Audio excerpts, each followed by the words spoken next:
Okay. So introductions. Welcome to Two Titans and a Hunter, a Destiny 2 podcast. Not that introduction. You don't have to do that. Oh, which one do you want me to do?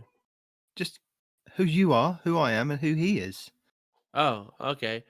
Well, as usual, I am the host with the most, Respawn, aka no one respawns in real life. Today we have a British dad who can't seem to get his stuff together and yells at other people for not being on the podcast when in fact they are on the podcast and he hasn't showed up yet. Night Demon. And the guy who still hasn't quite woken up for this morning's cast. I'm too sleepy to do this nonsense. Parody. There's never a time in the morning where it's proper to deal with you. We do the best we can. Welcome to Two Titans and a Hunter, a Destiny 2 podcast.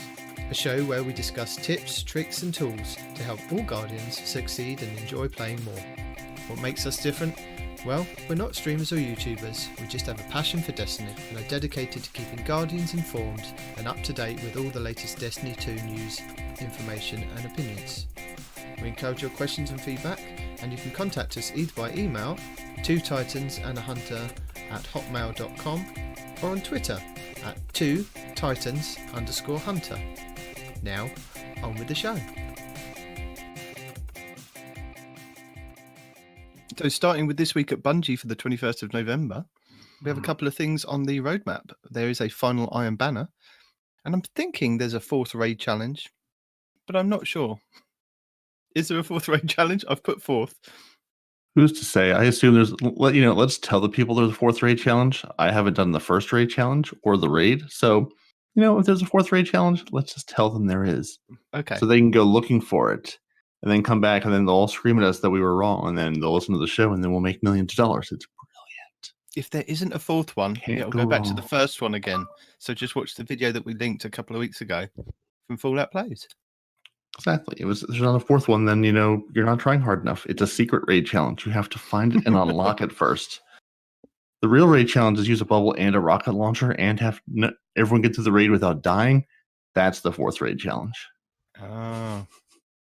That's always a raid challenge, really. But as a reminder that all season pass holders can join in the Vex offensive and transmat the finished portal from the tower to summon and defeat the Undying Minds from different timelines.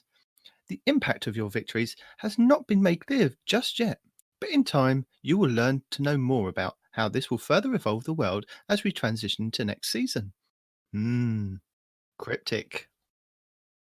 So, this week at Bungie, they are shifting into solar energy. Who would like to take us through the solar shift? Me. Oh, you, buddy.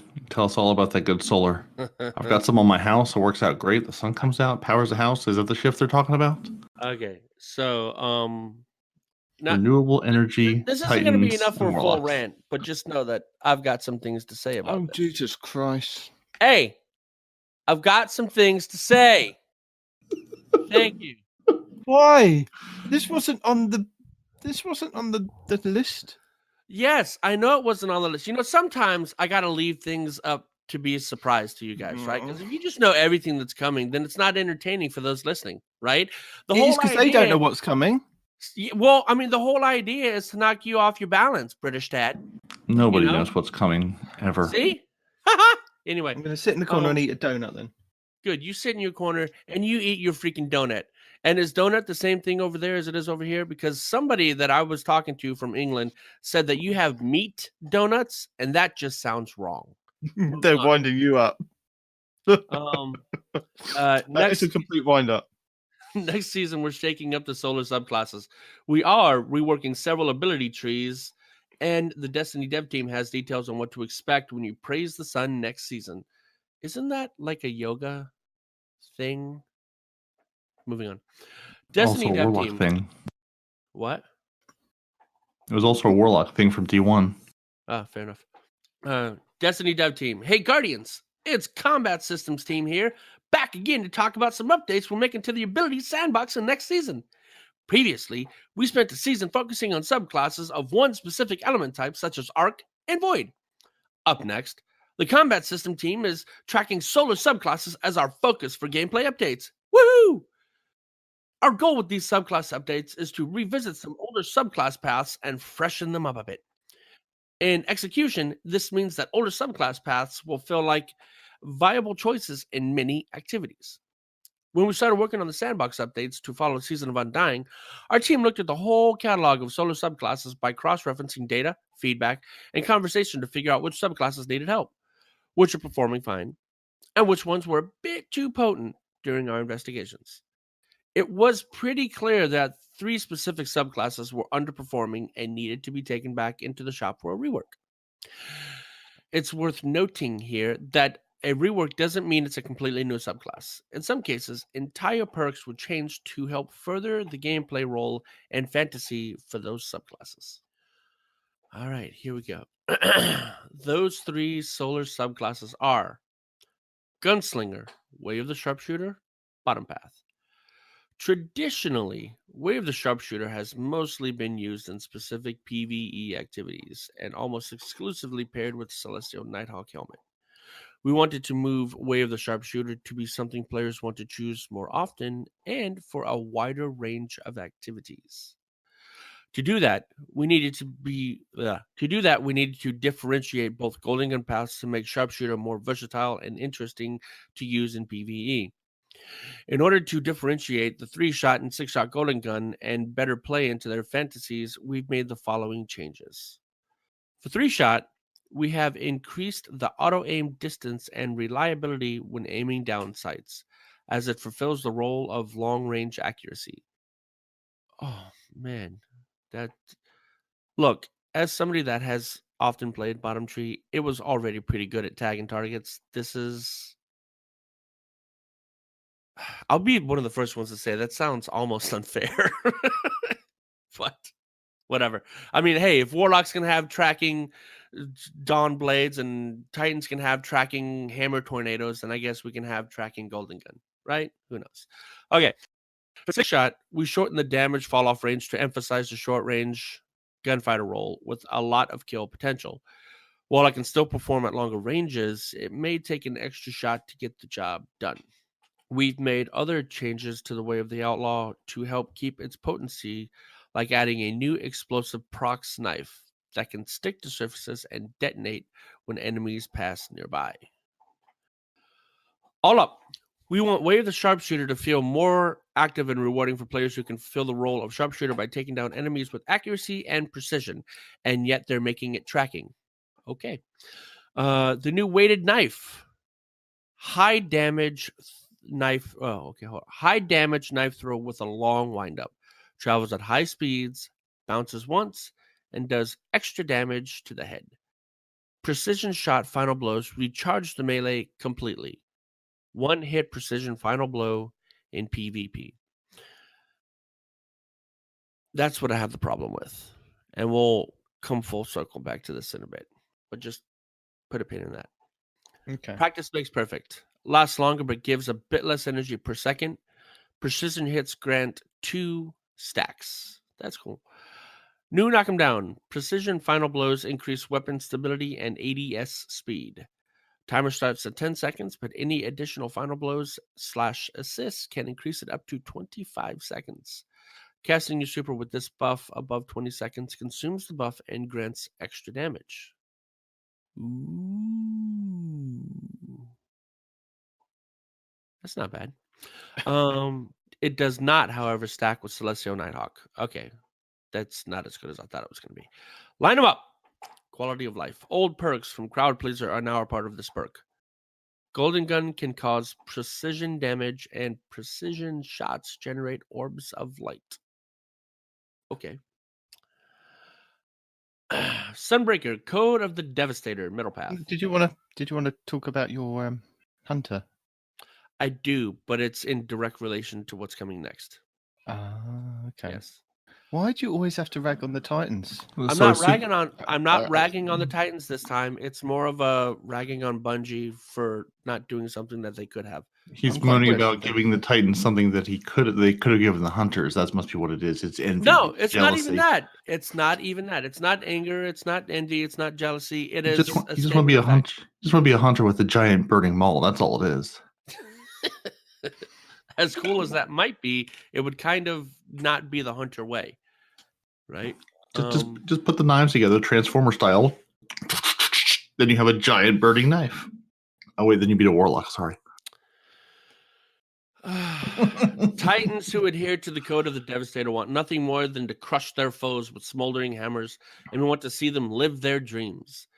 With our data indicated that this subclass was underperforming in PvP, we decided to make a few changes that should enable it to be more competitive.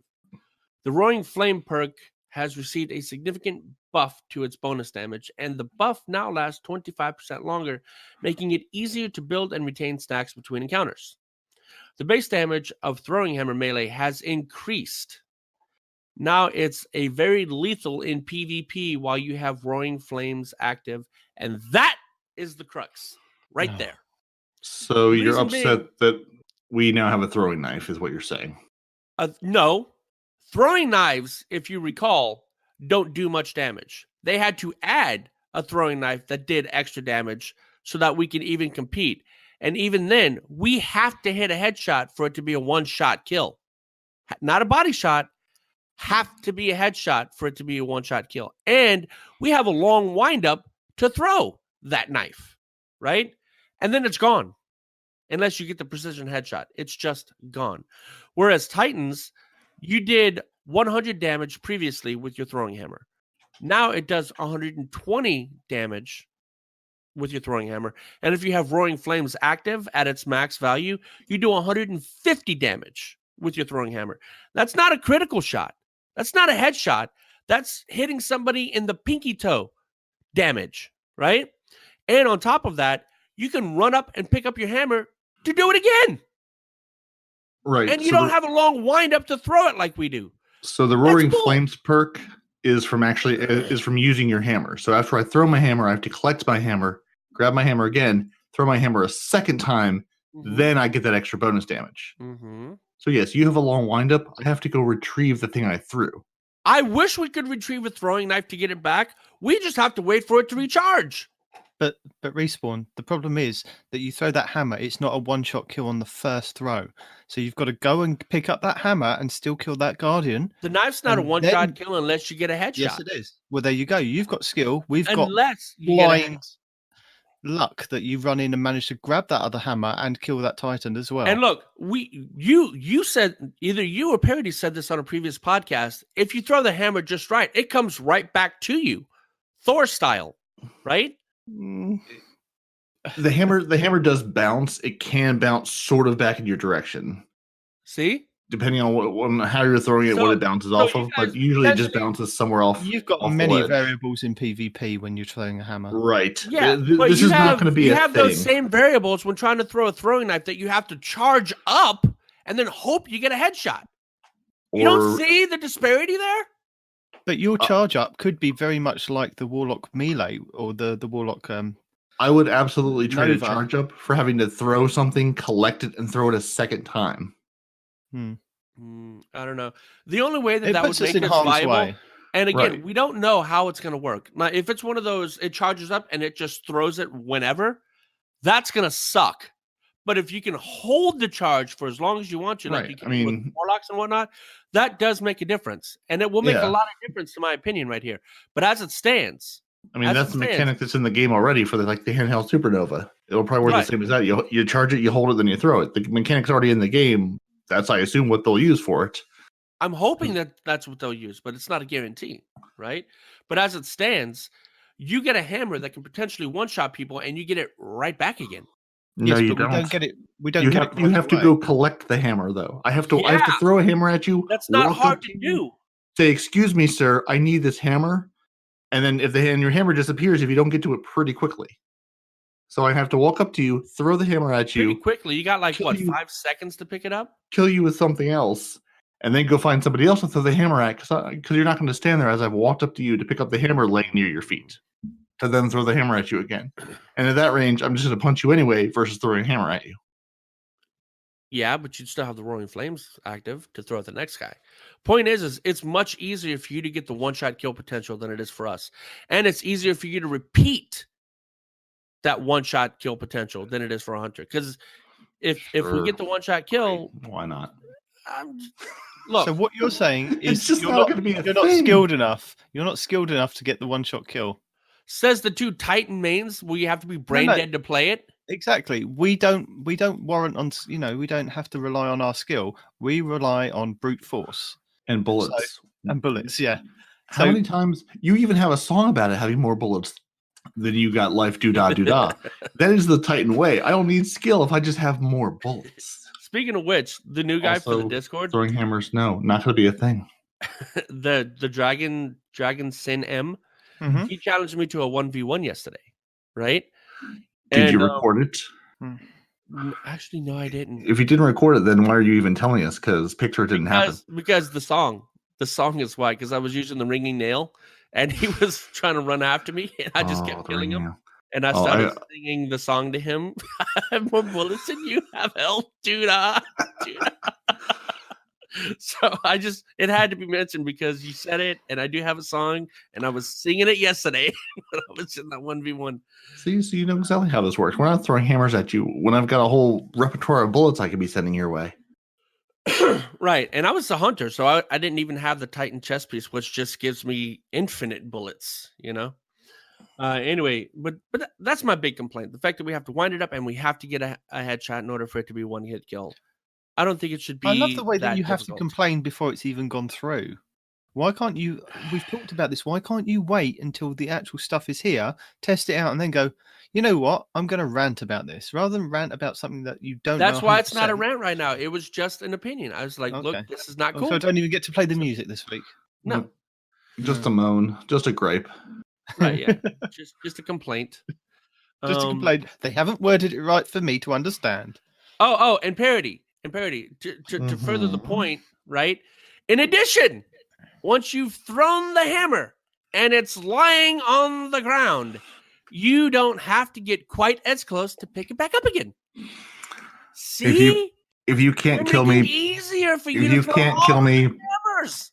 Right. So while I'm going to collect the hammer, I'm going to be 3.5 meters from you. If you can't kill me in a 3.5 meter range, which you could do with a shotgun, you can. Then you absolutely then can. you But at the deserve same time, to be hit with that second hammer throw. At the same time, we all know what the Titans are going to be doing. They're going to throw the hammer, follow up with small arms fire, pick up the hammer, and continue on the train. Come on. Don't act like you don't know what you're going to do. You try to play all innocent and crap, and we all know what you're going to do. You're going to throw a hammer to do 120 to 150 base damage, breathe in their general direction to finish them off, and continue your train of flaming destruction. This certainly sounds like a rant. Are you sure we don't need music? I don't know. Maybe. I think we need the music. And also, no, we aren't, because even after this rework, I'm going to forget this class largely exists because, no, I'm seeing nothing here that makes me change over from strapping detonators to people's chests. Sorry. Or eating from space. There's nothing here that's... the Void build? The Void one-shot build? Or not even that, but just the middle tree Void build overall. I can strap detonators to people's chests with a Telesto even. Why would I, I'm not seeing anything here yet that makes me want to change from that. And honestly, when I do play my Titan, that's what I do. Middle tree Void. It's just so fun. Yeah, right. I mean, Bungie's right. The solar classes need some love because, especially on the Titan, because they're just outmatched by everything else. Now, granted, the other classes have gotten that love and gotten those tweaks, so it's good that they're finally getting around to the solar class. But I'm sure there's, solar Titan, Warlock, and Hunter mains out there who are happy to finally get a good solar class again, or a better solar class. But again, I'm seeing nothing here so far that makes me change what I'm doing. Yeah, and that's fair. But I mean, it is better overall for those that do the solar. But yeah, I mean, I'm right there with you. The Void class and the bottom tree striker is still going to be dominant. But whatever. So moving on. Finally, so should we not mention that the fact if you put those Dune Marchers on and throw that hammer, you might do a bit more damage and kill them with the chain lightning effect. I didn't know that. Nope, You did we know shouldn't. Exotics too well. You did know about that because we've mentioned it on the podcast a couple of weeks back. Yeah, but as soon as you start talking about your exotics, my eyes glaze over. Yes. It's fair. I do the same thing when he mentions a hunter exotic and warlocks. So I'm like, yeah, they have them. Who knows what they do? I know there's like a thing in the game. Heck, I can't even keep my Titan boots straight, let alone anything else. So Yeah, and you made the Titan. So it's like, which one? And you get the same ones wrong every time. That's what's funny. I don't believe in boots. I run around with bare feet. It works better that way. I like the squishy warlocks and hunters under my toes. The only things that matter are your chest pieces, your helmets, and your gauntlets, right? Mm-hmm. Um, I don't even wear pants. You sounded like a warlock from Destiny 1 there. Mm-hmm. Finally, we've tuned the super in a number of ways. For starters, Burning Maul now lasts longer, giving you more time to use it strategically instead of simply spamming the slam button. Titans, all we want to do is smash, right? And there's a little quip here that says, Respawn theory confirmed, Bungie mine Titans. But Respawn, It says Respawn theory main confirmed, Titans. Bungie mains Titans. There we go. Much There better. you go. It's all still staying in. Don't matter how many times you say it. We also increased the height of the heavy slam explosions, so the super should feel much more potent against airborne enemies. Some things. Did it mention it? Oh, it did mention it. Okay, it's further on. So that's a nice change. It is a nice change. Right now, using anything airborne, it's like you could, but why? It is a very nice change, but that kill confirm on that super is a little much. The fact that so many supers, not just the Titans, but so many supers have a kill confirm that will chase you down. It's a little much. You know, I mean, don't get me wrong. Supers are supposed to be powerful. Absolutely. They should one-shot kill a Guardian, but not everything has to have tracking on it, Bungie. Stop. Jeez. Anyway, throwing hammer, increased impact damage from 100 to 120. There you go. And it actually jumps up to 150 when you have max stacks of roaring flames. An increased hammer pickup radius from 2 meters to 3.5 meters. Adjusted hammer throw animation to fit a more damaging attack. I don't know if it's longer or shorter or what. I don't know. Maybe you have to line up too. They added an audio proc that just screams when you throw it at people. It just says, "I'm coming for you!" A hunter scream in the background. Run! Yeah, you're throwing the hammer. Roaring flames, and all you hear is "Run!" You know the hammer's coming. Right. Increased damage bonus from 10% per stack to 25% per stack in PvP. Increased duration from 15 seconds to 20 seconds. Wait, hold on. I thought it was 25% max damage. Now it says 25% per stack. Oh, no, because it goes up to 20% in damage. Okay, never mind. Forget I said that. And increased duration from 15 to 20 seconds. Increased duration from 21.2 seconds to 28.5 seconds for the Burning Maul. However, the light attack for the Burning Maul has reduced energy cost from 5% to 3%, just so we can have flaming Titan Beyblades. That's going to be fun. That attack is so useless anyway. Who cares? Does it not one-shot? It doesn't do anything. It spins you around like you're dozy-doing, and that's about it. No. It's real talk, though. Real talk, because I don't know. No, I mean, seriously. Like one-shot a Guardian. I mean, honestly, the last time I used it in PvP, I couldn't even tell you, but I don't think it does. That light attack, you just spit around, and you can barely one-shot ads and gambiting crap. I don't know. Maybe it's a little more powerful than I remember, but I don't think it's that. I don't remember it being that strong. You swing it around, but it's not like the Burning Maul where you get like the fire on the ground and everything else afterwards. Just you're spinning around and doing direct melee damage, and I don't think each of those hits are all that strong at all. But I might be wrong. Yeah, I mean, I have no idea. Honestly, I can't argue it either way. Maybe somebody out there that uses that subclass can let us know, but whatever. The heavy attack, and this I do appreciate from Bungie, because it shows that they're not completely inept when it comes to buffing the hell out of Titans, right?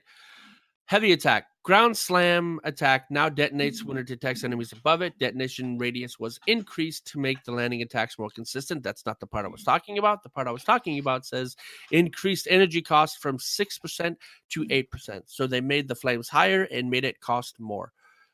So that is at least some balance to the whole, we're going to kill everything changes for the solar. I've never subclass. seen any issue with the fact if you do a ground slam, anybody above it. I mean, I get killed above it when I'm being Me slammed too. again. I don't know what they're talking about, but apparently, from watching, I think it was Astacross, as a hunter, he mentioned hunter specifically, so I don't know if warlocks can do it, but as a hunter, you can triple jump over the flame pillar. Probably. Right. But it's pretty high anyway to start off with. Yeah. Yeah, it's fairly high, and again, I just had the same experience. So there's a Reddit post back in June of this year from Cornmaster Flex saying, there's no reason why the Burning Maul's light spin attack shouldn't one-hit kill a Guardian while the Spectral Blade's light attack can. So at least at this point, no, I don't think the spin attack will one-hit kill somebody in the Crucible, which sort of confirms what we suspected. That's fair. Yeah. Okay. Yeah, because I mean, honestly, I think it's more of a tactic of trying to close ground to then bring the Burning Maul down than to really do much damage, because it's not. Again, I don't know what the numbers are on it, but it's not that powerful at all. Yeah, but let's be honest. Who's really going to use the light attack when you have a giant flame tornado that's even bigger than the previous flaming tornado, right? Right. So just to close I'm ground. not going to chase you down and Beyblade you. I'm just going to send this tracking fire tornado after you. But yeah, anyway, so Dawnblade, Attunement of the Sky. I really wanted to play this because I don't know what they're talking about in half this stuff, and I wanted to understand it better, but whatever. With Attunement of the Sky, So we wanted to push. dedicated. Huh? Nothing. What? Nothing. Carry on. What did you say? I said you're so dedicated, to the podcast and informing people about these changes. Well, I am informing them. I was gonna play until I had this long ass plane ride, man. I wanted to play to see what they're talking about to try to understand. No. work. You messaged me yesterday and said, "Shall we podcast now because I'm not going to work?" And I was like, "Oh, I can't because I'm finished the notes." You could have then played some of this. I was gonna play, and then you got I off got and on played something else. Finn, and he wanted to do a 1v1, so that's what we No, did. you wanted to play Borderlands. No, There's I didn't play people in the chat Borderlands at saying all. My Borderlands. Xbox was at home. That he didn't even record, because then we could have put it in the show this week and showed off his gaming prowess. But now we have nothing. Well, my gaming prowess. So I'm basically going to assume that DragonSinM just beat you in straight sets, and you just lost every single time, and that's why there's no. I mean, recorded it now. If he recorded it and wants to send me a link to the video, even better. But hey, look, someone needs to have some you can gameplay. Assume all you want to, but luckily for us, Destiny tracks all of the things that we do, so you can see the 1v1 and see that I beat his ass 25-7. But that's neither here nor there. With Attunement of the Sky, we wanted to push its air superiority gameplay even further. When we initially released this path, its movements capabilities were tuned around the original Destiny 2 gameplay experience, which was much slower and more deliberate about positioning. However, over time, this movement needed to adapt to a new sandbox. We wanted to give you the gameplay experience that the fantasy begs for: a flying angel who can maneuver with grace and destroy its foes below. Now, before we get started, I want to touch on one thing. To accomplish our goals of reworking the air superiority role, we needed to differentiate the two Daybreak paths from one another. As such, we have reduced the speed at which Burst Glide accelerates players in Daybreak. That's the one where it shoots you forward, right? I'm pretty sure that is. Yeah. And that's how people traverse the entire map in seconds. We know this is a controversial change, but we wanted to reserve air superiority gameplay with the Attunement of the Sky, and the burst glide speed was blurring the lines between both the Daybreak paths. Icarus dashes while in Daybreak have increased speed and thrust to recapture the burst glide gameplay for those running the air superiority path. We hope that while this change is different, you still feel as fast as before, but with maybe a bit more expression behind that speed. And wasn't that everybody's complaint, was the fact that warlocks were jumping across the map and killing you in your spawn a few times because they could move so fast? That's Am still I reading happening this now. correctly in saying that that's going to get even worse? Am I missing something? I don't know. It depends how they balance it out. Okay. To me, just reading this as it is, it sounds like they're making the burst even faster so that you can traverse even faster. So, again, we'll see how it works out. But that to me makes it seem like the thing that everybody's already complaining about is now going to get worse. But whatever. New Celestial Fire melee. This sounds pretty cool, though. Honestly, send a spiral of 3 explosive solar projectiles. Now, do you need all 3 to kill a Guardian? Or do you need 2 to kill a Guardian? Or can you kill a Guardian if they just get hit with 1? I don't know! But I want to see it. Did we have a solar? Was there a Warlock solar melee in D1, or was it a Void melee in D1 that would do something similar? Or am I just thinking of the Tri-Nova Bomb? I have no idea. There's some. I know I'm thinking. I'll have to go try to look it up. There's something in D1, and I may just be thinking of the Nova Bomb that was split into 3 and go out, but there was definitely something else. I thought there was one of the melees that would give you something similar to that. Didn't know if either of you remembered. May have been. I know that there were. I lost my train of thought. Disregard. I don't know. No, I I haven't can't played remember. a D1 Warlock in very long time. Yeah, I'm just thinking of the Nova Bomb. Anyway, carry on. Heat Rises. Rework. Consume your grenade to extend glide time and dramatically reduce the in-air accuracy penalties for weapons. So you get to float in the air longer and get better accuracy while flying in the air as a Warlock. Now you can glide snipe even better. But again, you're still making yourself a target that's just kind of hanging out there like an angel saying, kill me, kill me, kill me. And I will be happy to oblige. Winged Sun Rework. Fire weapons. Use Celestial Fire and throw grenade while gliding airborne. Final blows grant melee energy and extend the duration of Heat Rises. There was a period in there, and I totally skipped it. Ha ha ha ha ha. Icarus Dash Rework. Tap crouch twice to dodge in midair. Dodging into wait.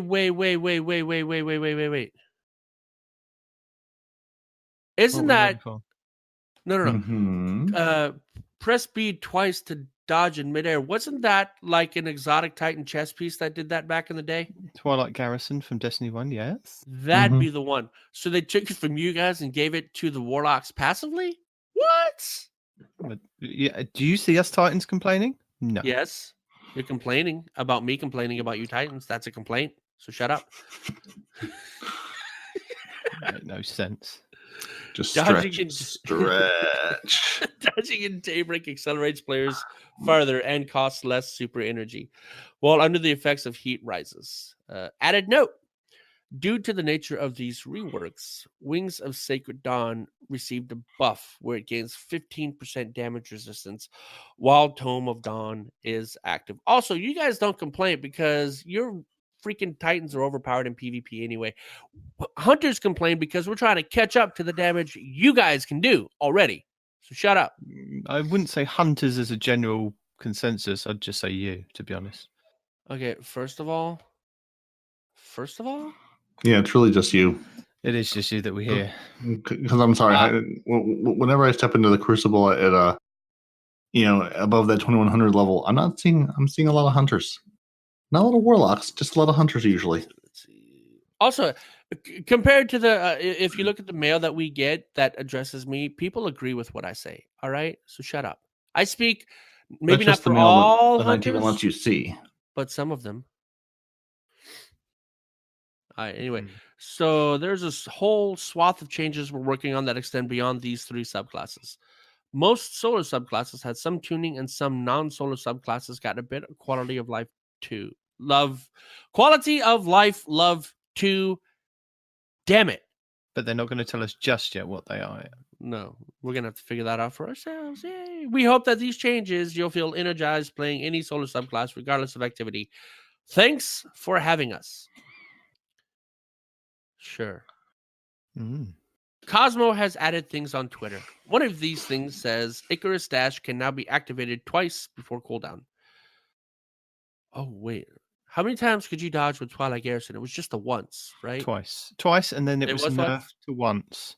Okay. I believe. Yeah. You could do twice per jump. That seems or per when you're in the air. Jump between the landing on the ground, not like double, triple jumping. And this is not during their super. They can just do this anytime they want, right? I honestly don't know. Yeah. Yes. I think don't it's remember just a part of that if the Icarus Dash subclass is- now. The warlocks would say yes. Yeah. Okay. Yeah, and So, type crows, yeah. Dodge midair. Okay, So- sure. Yes. because it actually says that. It's not just me this time. Back in July on episode 24, we covered the supposed data mine Solar Week, which was due to be coming towards the end of the previous season. In the information that was leaked / data mined, it gave details about a week-long event which focused on the solar subclass. These were the details.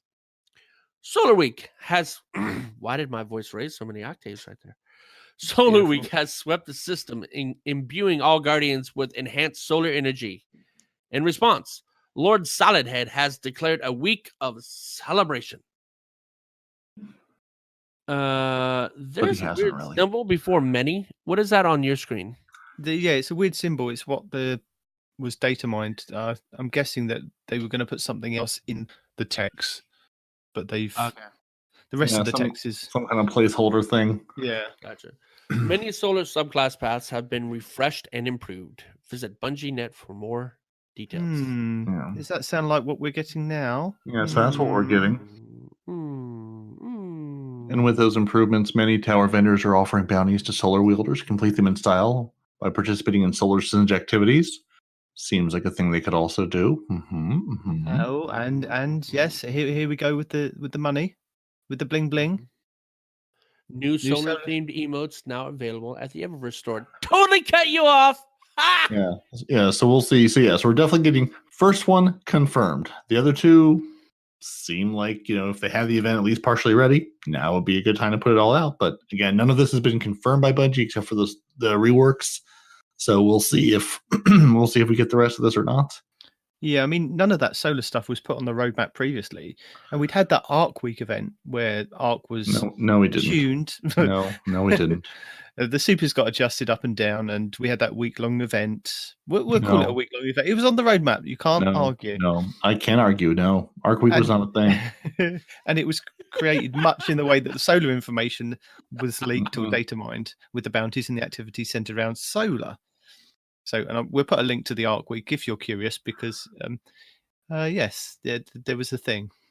But what else was data mined at the same time with the solar stuff was other information that also came in the form of 2 lines of text that read scattered pieces of a greater whole and rocket launcher components.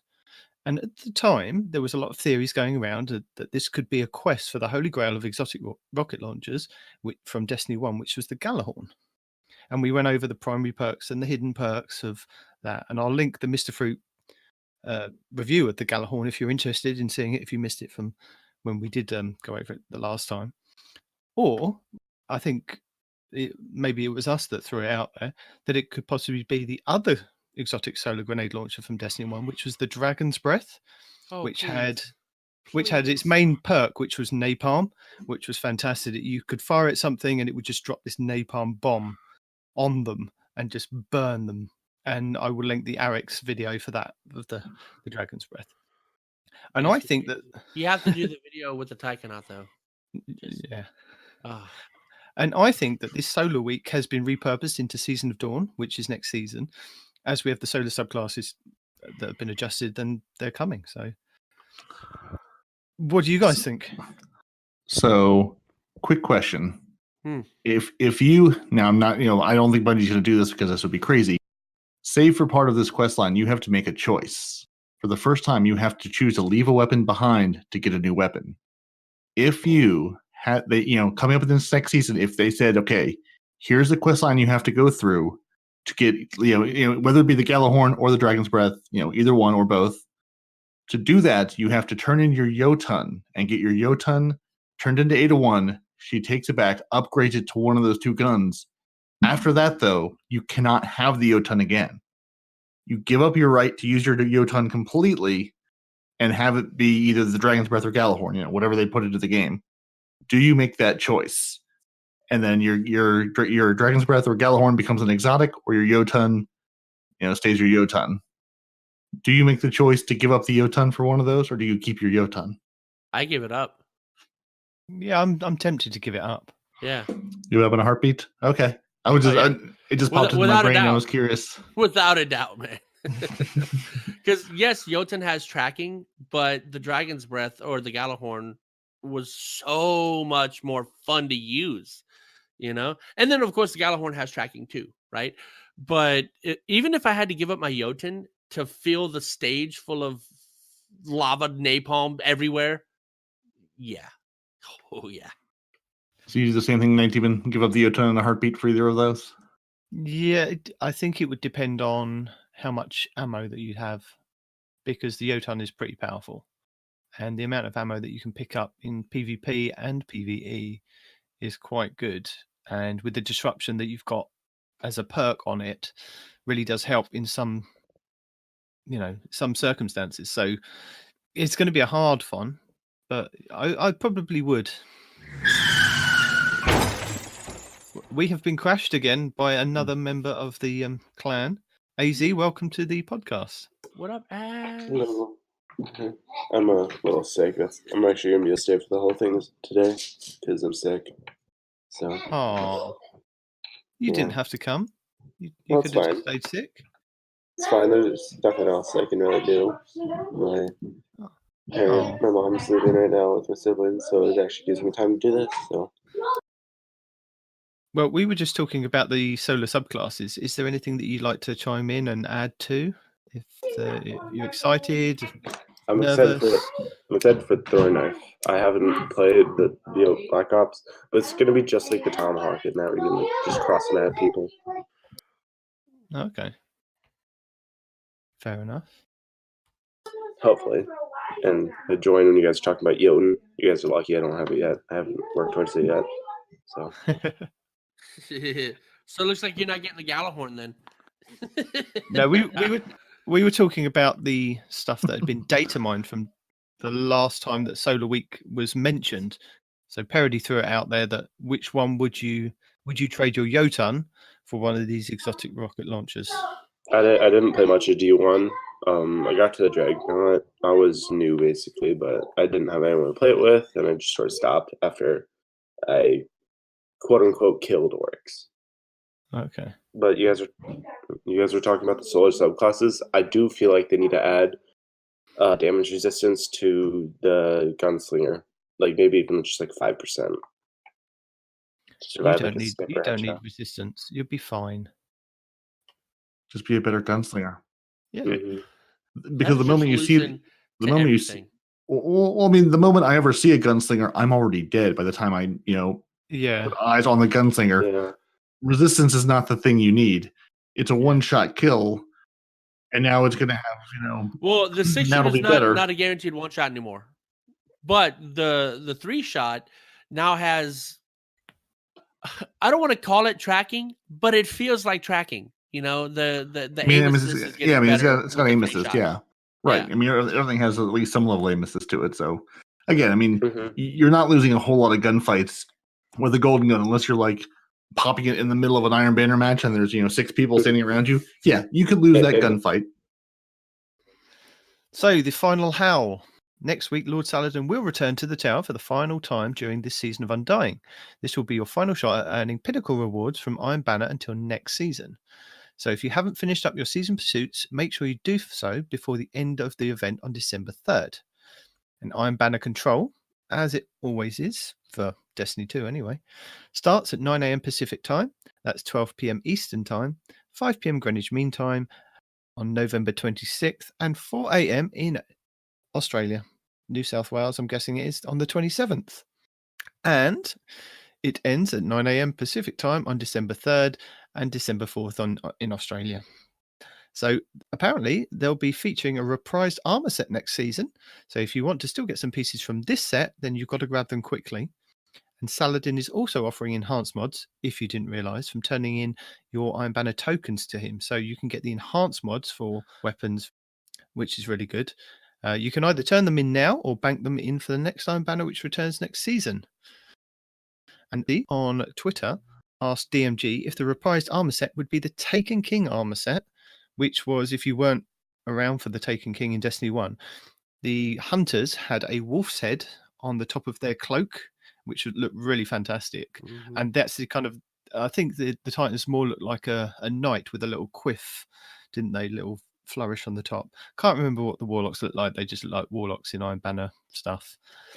But that's what it was, basically. And it was a really good set. I really loved it. I think I wore it right to the end of Destiny 1. To which DMG responded, "Howdy. I wanted to set proper expectations here. We will not be reprising a D1 set for Iron Banner next season," which just means that they'll be reprising something from Destiny 2. So have a look back in your collections and probably pick the worst one, the seashells, maybe. That'll be coming back. Can we put that on as ornaments? Maybe it's one of the, I think it's probably one of the ones that isn't an ornament at the moment. Yeah, There's a so couple you can already be a seashell king. Yeah. Oh, I think yeah. there's a brown set which had some really good perks on, which I kept, which I like the look of for some of my Iron Banners. So hopefully that one will be coming back. Yeah, so the reason you can't remember the Warlock ones because they weren't interesting looking at all. It was just a Warlock. I put a link in the Discord. It looks like a Warlock helmet. There's really nothing. It has some of the Iron Banner trees like on the front, like face cover, but other than there wasn't a sweet wolf hat or a poofy Titan coif on the top. It was just a Warlock hat. Nothing exciting at all. Sorry, Warlocks. At least they got the wolf on the shoulder. The band. Yeah, from the Bond. Yeah. Yeah, very disappointing. Sorry, Warlocks. One day you'll have a good fashion game. At least your heads weren't squished then. So, it's only gone downhill from there.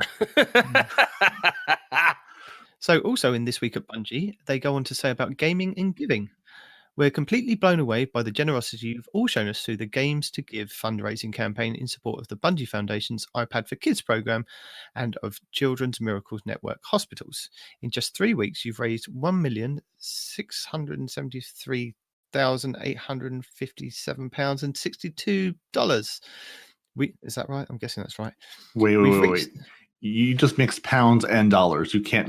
That's not how that works. There you go then. Okay. Oh, what? Did I say pounds? Why did you do? Yeah. You said you were like pounds and dollars. I'm like, no. So that's how that works. No, I'm sure I didn't. No, you definitely did. You did. Luckily, this is on a recording. You can go back and listen to it. I'm sure I just said $1,673,857.62. Yeah. That's what I said. I'm sure I did. Don't wind me up. Which would be 1,304,440.09 pounds sterling. Lovely. Did you just look that up? He did. Yeah, because Google's amazing. Why not? Apparently, they reached this an incredible amount of fundraising because of the 40,000 plus donors and 5,500 streamers who supported the campaign across 104 countries. To say this was a truly global Guardian initiative is an understatement. For the Bungie Foundation, this will give us the capacity to expand up to 5 new hospitals in 2020 and help over 25,000 more patients than we ever have before. So we're excited to continue our work of replacing fear with joy, boredom with entertainment, and uncertainty with a sense of normalcy for so many more kiddos. From the bottoms of our hearts, thank you for showing us once again how truly special the Bungie community is through caring about each other and those in need. The Bungie community doesn't care about each other. Not Bungie Destiny. Like going into comp, nobody cares who you are. That's got nothing to do. Because that's comp. No one cares about you in comp. No. Especially the Titans. So Bungie really should take that 1.6 million down there in dollars and down to Australia, because that's 2.4 million Australian dollars. You can double your money. Bungie, take it to Australia and spend it there. Then you have double the money. You can buy the entire country at this point. I don't think you understand the concept of money. No, that's how money works. That's how money works. So, I don't know what you're talking about. So you're telling me that a US dollar here is worth like $20 there? No, that's not the exchange rate. I'm sorry. I'm telling you that $1 US here is 1.47 Australian dollars, at least currently. Yeah. You could hold on to that. It might be even better later. So yeah, Respawn, there's a Destiny official cookbook and a Destiny Grimoire Anthology Volume 3. These will be coming late in 2020 as the next edition of the popular Grimoire series. I'm so curious about this cookbook. I am as well. I'm really curious about this cookbook. This might be something I buy just to try out things from it, because I really hope they've gone all in and there are like straight up like, Hunter in the Wood themed meals you can make, or Zavala's favorite stew, something like I need to know. Is it like just 20 pages of like chicken scribble? It's like just the Colonel's footprints all over the pages. yeah. This is Apparently how you he's- make a salad, and this is how Yeah. you make a sandwich. Lewis actually wrote the cookbook, so that's how that works. Apparently, it's filled with recipes inspired by characters and locations seen throughout the expansive universe. So, I'm so curious. if So they don't very- have Vex milk in there, things if are there wrong. if there's not a Vex milkshake I can make, then this game has failed utterly, and they should just pack up Yes. and go home. Yes. I wonder if they'll have those treats from the Dawning in there. Ooh. Oh yes, The sour, Okay. the sour Oh. sweets and all of that we went around and Yeah. collected. we're finally going to figure it out. What you can make with a tiny box of raisins. Yes. Apparently, these titles will be available from the Bungie store and other booksellers, so stay tuned for more details.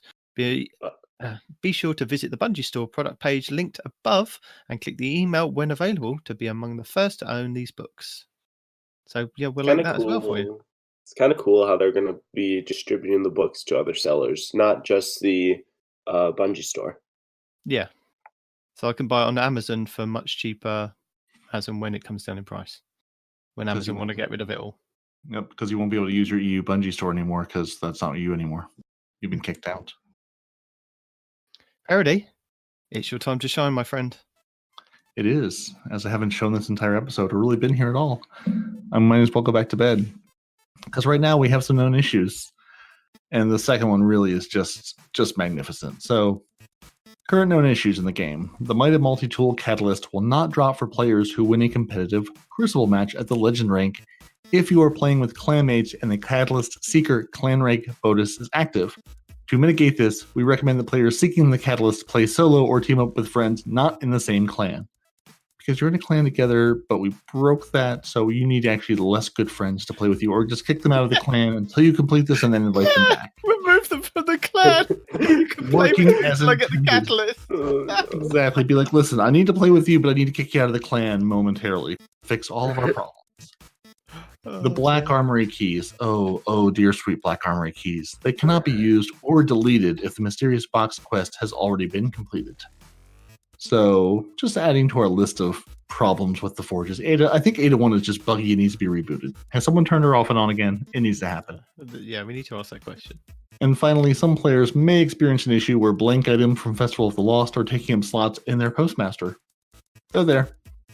You can't get them back. They're not there. They're not there. No. Those slots are there, but they're not yours. Those slots are gone now. So we assume they're working on a fix for these. But yeah, those are the known issues. Go check out the known issues thread or the help forum. And also, if you're not following Bungie Help on Twitter or some way where you can get notifications, that's a good way to learn that, say, the game was down for an entire day the other day. So Yes. follow the help forum. So when when things break, you can be like, oh look, things have broken, because they're pretty responsive about telling you they're broken, and they have people working on it, frantically typing things into command lines in server rooms all across the world. Or being like some of our British people waking up going, I didn't even know there was downtime. Or they're That's how moving time zones everything- work. Or they're moving everything to West Virginia. No, it's all Google Stadia. It's going to be Google Stadia based. It's Google Stadia 100%. We're all going cross-save to Google Stadia. That's the Bungie master plan. Isn't that what broke the servers? No. That has nothing to do with no. They Different. may have been tweaking their servers and just not told us it was to do with Stadia. Maybe you're onto something, AC. I don't know. Something I saw on Reddit the other day. Oh, Who knows? yes, you must believe it then. Computers Believe are it. hard. I thought because they were. Never mind. Computers are hard. That's the gist of it. And we know how much everybody loves the sound of this man's voice. So we've given him another section of the podcast that you can just hear his soothed tones. Respawn's additional news and information. From the Respawn Additional News and Information Network, Ranny.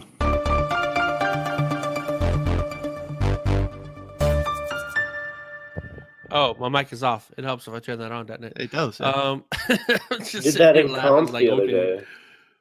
day. Yeah, I know. Sorry. Okay, It's fine. so additional news and information. Cosmo says that there's an issue where if you play the game, No, read it properly. sorry, I know. There's an issue where play of the game had its masterwork changed and reset to 0. It's not something they are going to be. Son of a. Basically, if your play of the game masterwork went to 0, you're donezo. Bungie says, "Oh well, nice life, nice knowing you, whatever." Okay. Yeah, they're not going to be able to fix it, so don't masterwork your play of the game. Get a new one. Mm-hmm. Or get the love and death like everybody else is doing. Doi. The wife brought me food. I love my wife. So let's see. Feedback about Undying Mind has been passed along. Reddit, including added difficulty or unique drops. Reddit 2 and 3. Woo! Give your feedback here. Boy, I'm guessing it's a forum link. Yeah, no, these are all links, man. It's yeah. So Bungie has an official forum Bungie post. Yeah, with the title "Vex Offensive Final Scam" because that the final assault wasn't. Well, it was. No. We will continue to let the team know that the loadouts in-game is a common request from the community. Another forums link, which basically just takes you to a place where they say, yes, we know you want it. You're not getting it yet. Stop crying over it. The team has been looking at feedback over the season on Ariana's Vow Catalyst and will be applying what they've learned to future catalysts. Who's that from? Reddit thread. Oh, that's from Damage. Okay. The bread man himself. Right. Feedback about rocket launchers needing more love has been passed to the team. Another forums link. Can they shoot through Titan bubbles? That's the love they truly need. No. A Titan bubble. No, I will say this: a Titan bubble is supposed to be an impenetrable wall. Okay, it is not supposed to for be rocket launchers. Although it would ruin everything the Frozen Clan stands for. So yeah, no, it should not be taken down by a rocket launcher. Feedback that exotics should be able to have anti-champion mods have been heard. Yes, please. I don't think you got what he was saying about shooting through the bubble. No, he didn't, and that's okay. No. Okay. No, he meant from the inside out. Oh. Inside out. Yes. We don't want the rockets coming in, but we also want to shoot out. Right. And you're right, because like Vandals and Undying Minds, they can shoot through their shields. Why can't we? Right? Stupid. Because we're too powerful. We're too powerful. That's a simple answer. How forges work now? Having the forges all collapse into a single playlist helps matchmaking times. With all players on one node, you won't have to wait to be match made or go in alone. They'll continue to monitor the feedback over how Black Armory content could be improved, forge rotations included. They've also been collecting feedback on affinities, how they currently work, and what players would like to see. It is another forum link. See Respawn's previous moaning about that topic for all your in-depth affinity moaning. I can't even remember which episode that is. All of them. Yeah, from Shadowkeep onward. Just listen to every episode. It's one of those. Yes. So this week I've put a couple of discussion points in for us to talk about. So we've been crashed again by another person, DragonSinM. Welcome to the podcast. Yeah. Thanks. This guy, he was kind enough to mention us on his YouTube channel, which is called DragonSinM Space Gaming. Which Respawn has definitely watched and can tell us all about the great content there. No, just Dragon, tell us about your content. I was going to say, I have not watched it. I actually just sent out an apology video because I didn't record a game yesterday because it was down. Well, not yesterday. Okay. Sorry, I work night shift, and so my days are completely messed up. Friday, the game was down. And then yesterday I had something with my wife that I had to take care of. But no, I actually just recorded a video just before I actually asked Respawn if he was going to get on. But I mainly do PvP and stuff like that. And it's just something that I've had a lot of fun with. Nice. But I think I started I started on PS4. Yeah. And my first video ever was about 6 months ago. Okay. And I switched to PC about 3 months ago, actually. And I've been playing M and K, and so I've been getting better and better. Still can't match Mountaintop when Respawn has it on, but that's a different story. Yes, but when you started complaining about the Mountaintop, I swapped it off for a You scout took it off, rifle. and I took off Ace of Spades. You see, this is your moment, because you could tell us anything you want about playing him, because neither one of you recorded it, so there's no proof of any of this. Yeah, He the won only proof 25 is to the 8. score that's online. Yeah. Yeah, it was 25 to 8. It was pretty embarrassing. Yeah. You still got to come in here and told. But you to know, be told us fair, whatever no, we wanted, no. so we're Listen, not gonna check. listen. Let me give him credit where credit is due. Okay, when it comes to hand cannons, the boy is magic, right? That's why I had to swap to a scout rifle to keep the distance between us, right? And he made the same mistake that y'all kept yelling at me for. He plays Hunter like he's a Titan main. He tries to rush up on you and kill you.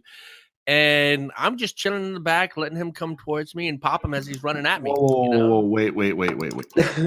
So you're, let me get this straight. You're playing a hunter and you're sitting back from your opponent and shooting them with guns at distance, I hear? Oh, wow. What an interesting and innovative way to play hunter. I never would have considered that before. But that's only because I didn't have the Mountaintop. If I had the Mountaintop, I'd be rushing like an idiot. So and because there were no big scary titans there to, smash you into a wall. Yeah. You've just joined us, Dragon, at our discussion points. So we were talking about Pinnacle Rewards last week and how our discussion last week was on the upgrade materials not being available from PvP. And we were saying that it's a bit of a shame that you have to go into PvE activities like the Nightfall to farm over and over again to get those materials, and how in PvP it's not available. And I said I was listening to the Last Word podcast with Lord Cognito and Ebontis, and Cognito pointed out that apart from Iron Banner, there are no pinnacle rewards in PvP. So you don't get anything for reaching a certain rank in Valor or Glory, and you don't get one for resetting your rank. And it's strange that it all centers around PvE activities and none for the PvP side. And they also pointed out on the Last Word podcast the fact that the only solo pinnacle chase is in the Iron Banner. Everything else requires basically a fire team, unless you're like a super PvE god looking at you, esoteric, and can solo the dungeons, the nightmare hunts, and things like that. So what do you guys think? Well, actually, I heard this point on a couple other podcasts that I listened to, and I think that's why they've brought Iron Banner back so many, because it's coming again next week. And that's why they've brought it back, because it's the only PvP activity that actually gives anything. Like, it doesn't even give anything useful, it's just the pinnacle. But it's people like me, where they play the game a lot, but they don't care to get to that high-ranking number of 960. They don't care, so they don't play Iron Banner. And that's the only reason that people would really play Iron Banner, because at this point, it's very frustrating to go up against someone that's like 1,000 light level when you're only like 962. Yeah. But they should have put it at like resetting your rank. At least you should have got like one of the golf balls for doing all of that. That's quite a grind to reset your rank, even when it's not a buffed event. I mean, I think most Iron Banners it's like a 2 times XP, isn't it, or a 3 times at the weekend. That's actually how I got my Red Bricks last season. Yeah, it should be something like that helps the PvP play. I mean, I'd play a lot more PvP if I could go in there and know. We were saying last week we'd play a lot more comp if comp was a way to actually get those materials to drop. If you won a game, you got a chance at getting enhancement cores, enhancement shards, and like the golf balls. That would be a way of keeping people in the comp and keeping it, a bit more populated. But not having anything, and the same with the pinnacle rewards only being available in Iron Banner, it seems they've kind of just made sure everything is PvE focused.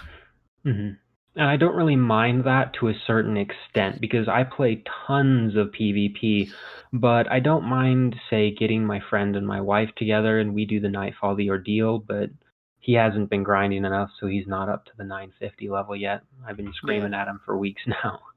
But no, so I don't actually mind it being a lot of PvE gives that stuff, but I wouldn't mind if PvE did give it even just a little bit. Okay. Yeah, I'm sort of in the same boat. There's other than doing the, I can't even call it a grind this season. My Recluse Afternoon and getting that done.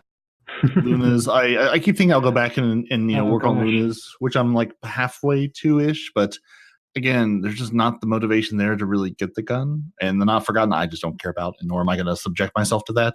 There's not a whole lot of reason to play. I wish we did record yesterday because DragonSinM had a lot of really good points for the Not Forgotten / Luna's Howl and the nerf for the Recluse. So he's got a lot of opinions about that. But you didn't, and no one loves you, so you don't get to record. But no, there was something about the Luna's Howl and Not Forgotten that I didn't know. And that's even though the Not Forgotten has more range, I didn't know that it actually suffered with, what was it, stability and... let me go ahead and pull it up. So the Not Forgotten, let me pull up DIM, because I actually have that up right now. So on DIM, the Not Forgotten has a range of 74, a stability of 61, and a handling of 32. The Luna's Howl has a range of 47, stability of 79, and a handling of 42. So it has 10 more stability and 10 more handling. With that, it actually makes it a more usable gun than Not Forgotten. Yeah. So I thought that was pretty cool. So if you're grinding for the Not Forgotten, why? Like my idiot self, other than just collect it, it doesn't seem like as good a gun. It's meant to be better on PC though, isn't it? Because of the stability issues and the range. Luna's, I would definitely say console players have a lot more of a handle on it because of the stability and the handling. Not Forgotten, I mainly use it because it just has a more comfortable feel to it. But Luna's Howl definitely has that more... You feel like you can make impossible shots. And the thing is the range actually isn't all that different. Due to the range nerf, all hand cannons are capped at 28 meters for the damage fall off. And so if you have Ace of Spades and a Spare Rations with no range perks, their damage fall off should be completely different because it has like a 30 range difference. They actually only fall off at 25 and 28. That's it. That's like 2 steps forward. So yeah, that. So what I was saying about the pinnacle rewards, I know that they're not there, but it would have been nice to have those pinnacle rewards and pinnacle or the upgrade materials available in PvP. And maybe it should be something that Bungie look at next season of implementing, just for people that just want to PvP their way through.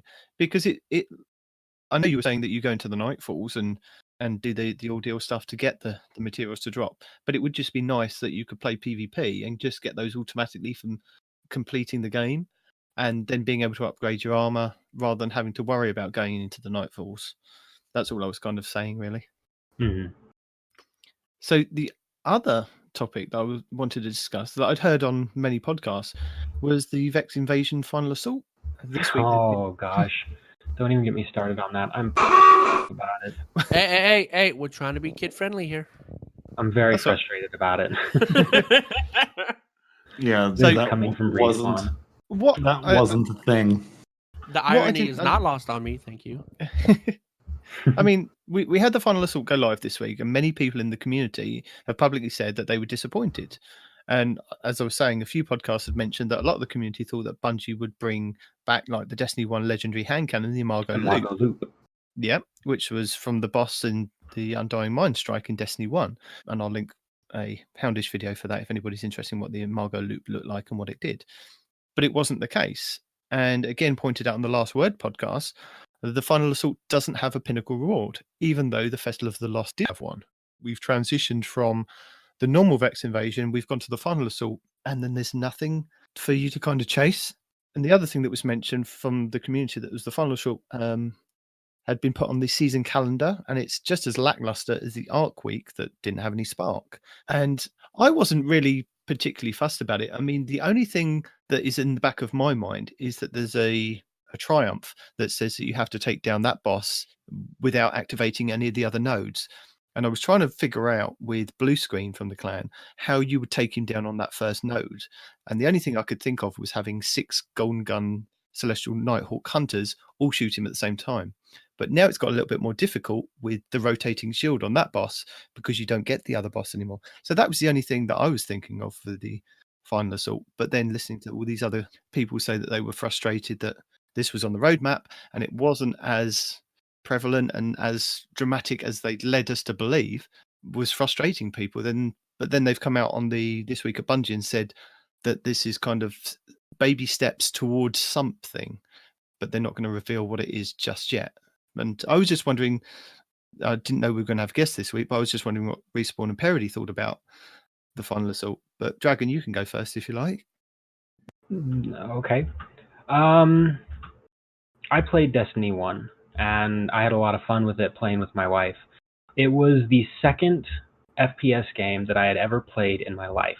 Call of Duty 2, Black Ops 2, was my first ever, and I started playing that at 17. I'm 20 years old now, or 21, almost. And now that's only a couple years. So Destiny being my second one was my absolute favorite. It was the only game that I could play PvE and PvP and have fun on both, and that still holds true in Destiny 2.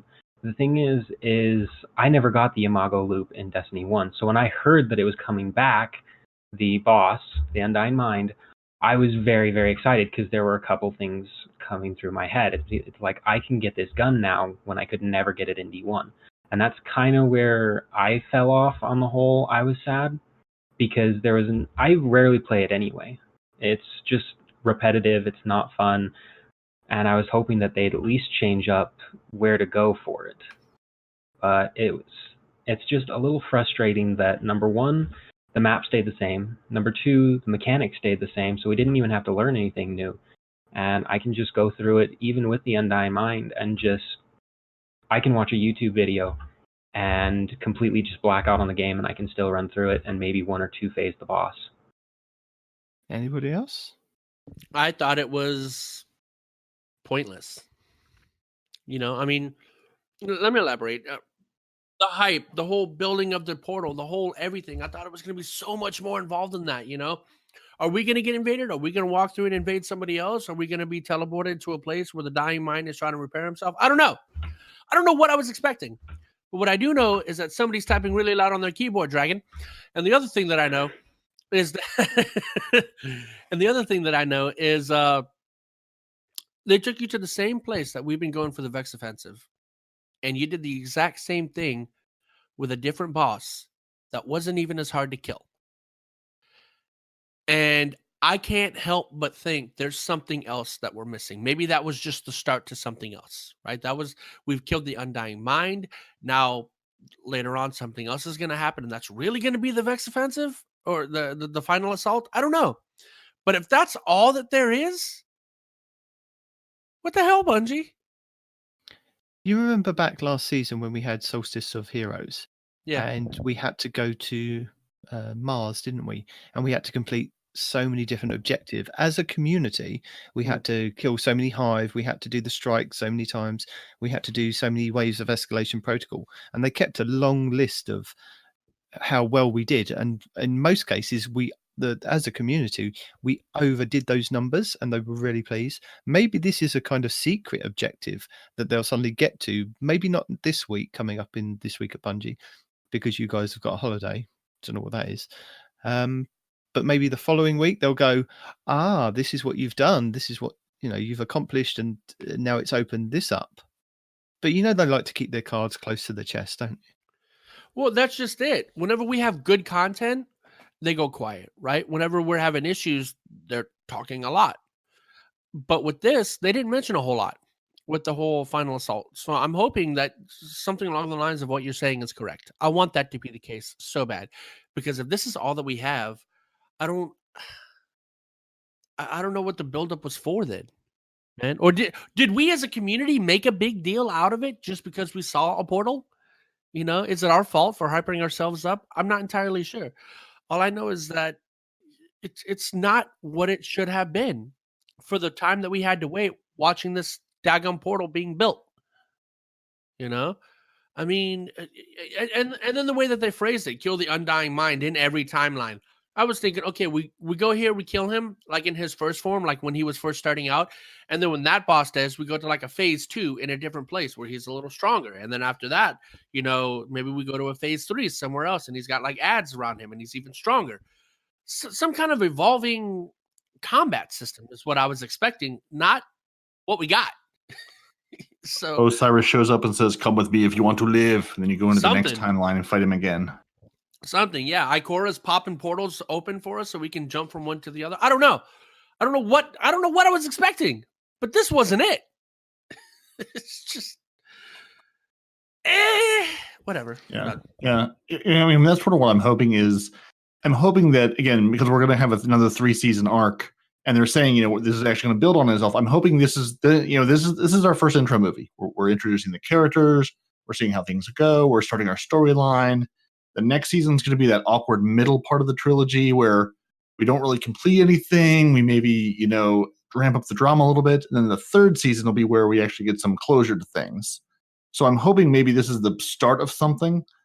But I logged into the game Wednesday afternoon, walked down to Ikora, assuming there would be a portal there. There would be something to activate from there. And I'm going, what do you mean it's not done yet? You guys missed your time. You're over budget. This project is running long. There should be a portal here. I want to open the Chappa Eye. I want to go visit the Ori. I want to live in the Stargate world because there's obviously a Stargate crossover coming. No, there isn't. So really, yeah, I was a little disappointed that it's just the same activity with a different boss. Now, I mean, although to Night Demon's point, I've played it. I don't know. I've been working on my Undying title this season. So I've played a lot of Vex Offensive, both, sort of before and as this came out. And I'm like, going, okay, it's the same thing. We haven't one-phased the boss yet. By we, I mean me and my band of 5 blueberries, but I've gotten really close a couple times. So I think this boss may be either easier to one-phase or just I was with teams that were working together more. I don't know. You can really tell when there are people, full rounds, like people like me going, hi, I'm here to farm kills for, whatever. I think I played a game where, 5 out of 6 of us had bows. Clearly, we're all going for our bow kills. So it's like, all right, as long as we all understand that we're here to get bow kills, hopefully that last guy isn't trying to actually, get through this into a speed run, because that's not going to happen. So I appreciate that it is a farmable thing, and I've sort of jumped in with groups just randomly that seem to sort of be on the same pace of we're just working on things for our title. I'm here to work on whatever kill this is with whatever weapon type I have. But yeah, it whole being being a whole final assault thing. Honestly, the Altar of Sorrow seems more like a final assault than this Vex Offensive thing, where you're actually, people are actually assaulting you and trying to go from one place to the other. This is just the same activity with a different boss. So I'm hoping it's leading to something, because this goes away at the end of the season. So I'm hoping it's taking us somewhere, but we'll see what the next season has for us. AC, have you got any thoughts? Or even if it was like a dungeon. Sorry, I didn't mean to interrupt, but even if it was like a dungeon type scenario, I didn't. Shush. Something better would have been better. I haven't hopped into Destiny this week. Well, I think I have once, but I just ran a couple ways with escalation because I was bored. But I didn't hop into the Vex Offensive Final Assault just because everyone wasn't impressed by it, and I just didn't really feel like doing it. So. Okay. Fair enough. I think it's probably building to something. Hopefully. I don't think they would have... I'm hoping that they would have learnt by the mistakes of Arc Week, not putting something on the roadmap and not having it have an impact on how the story goes. I think this is going to be leading up to that moment of Luke Smith saying you have to be there when this happens. And hopefully it's not like Fortnite that you have to be on the server at a specific time because of time zones.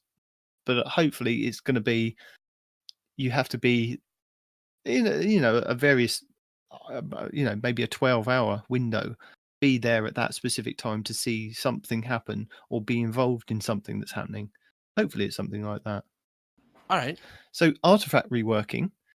With the new season coming, we should be getting a new artifact with new mods. So the question is, are the anti-barrier, overload and unstoppable mods going away?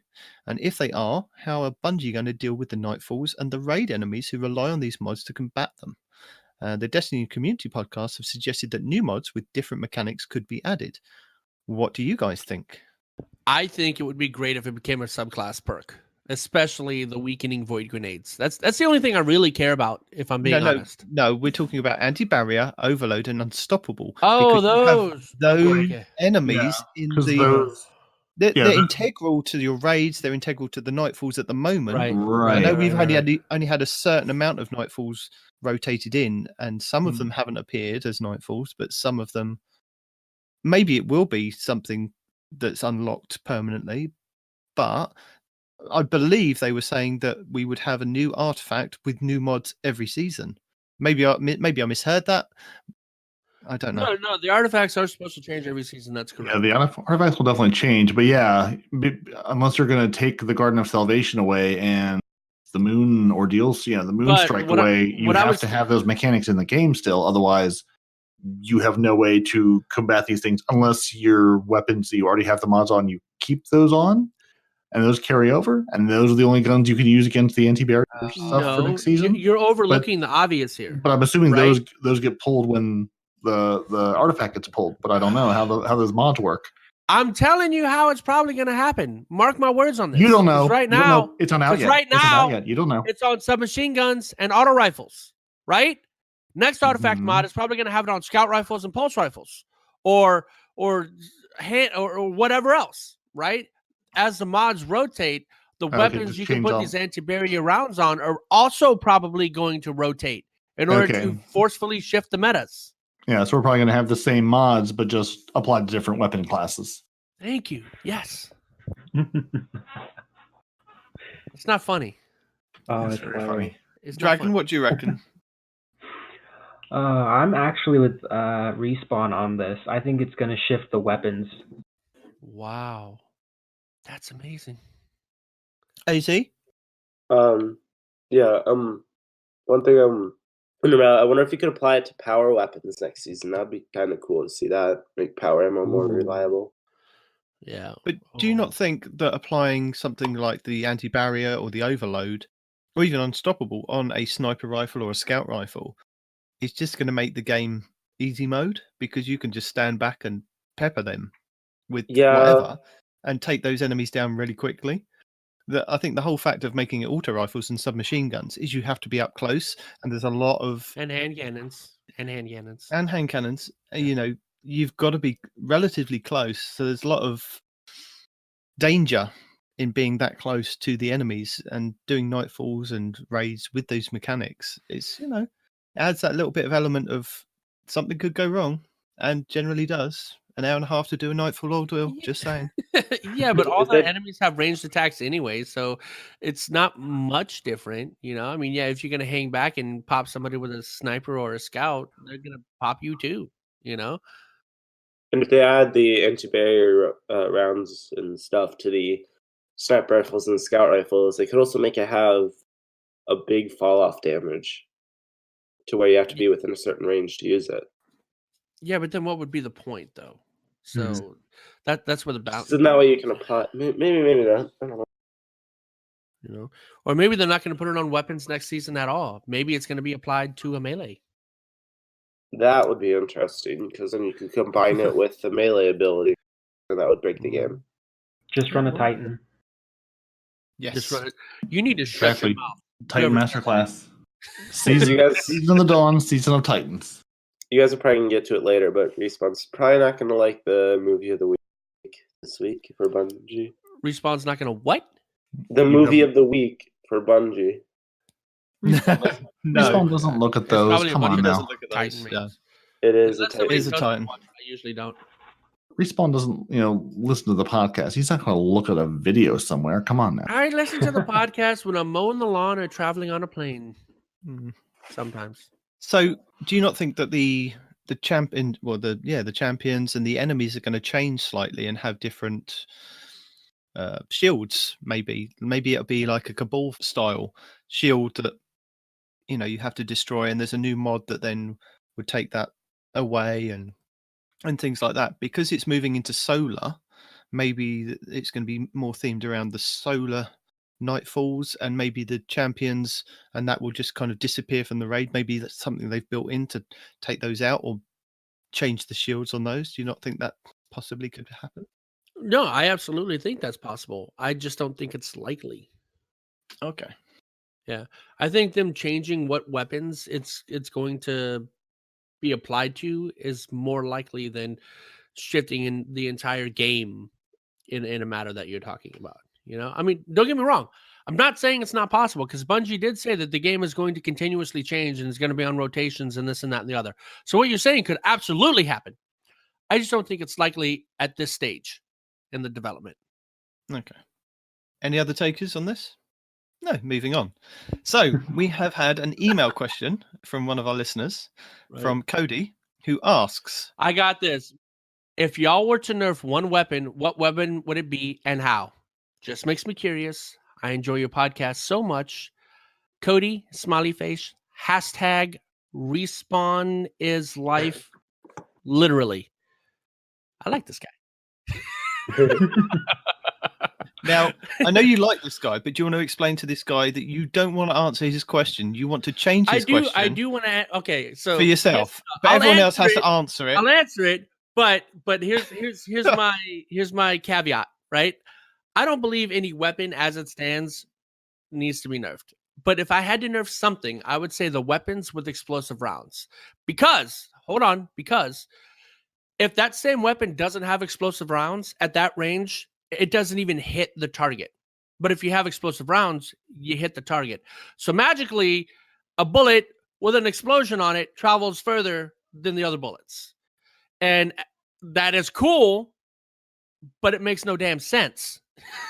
So explosive rounds needs to have the fall off of the round. If the bullet doesn't hit that far without explosive rounds, it shouldn't hit that far with explosive rounds. And that's how I view it. So how are you nerfing it?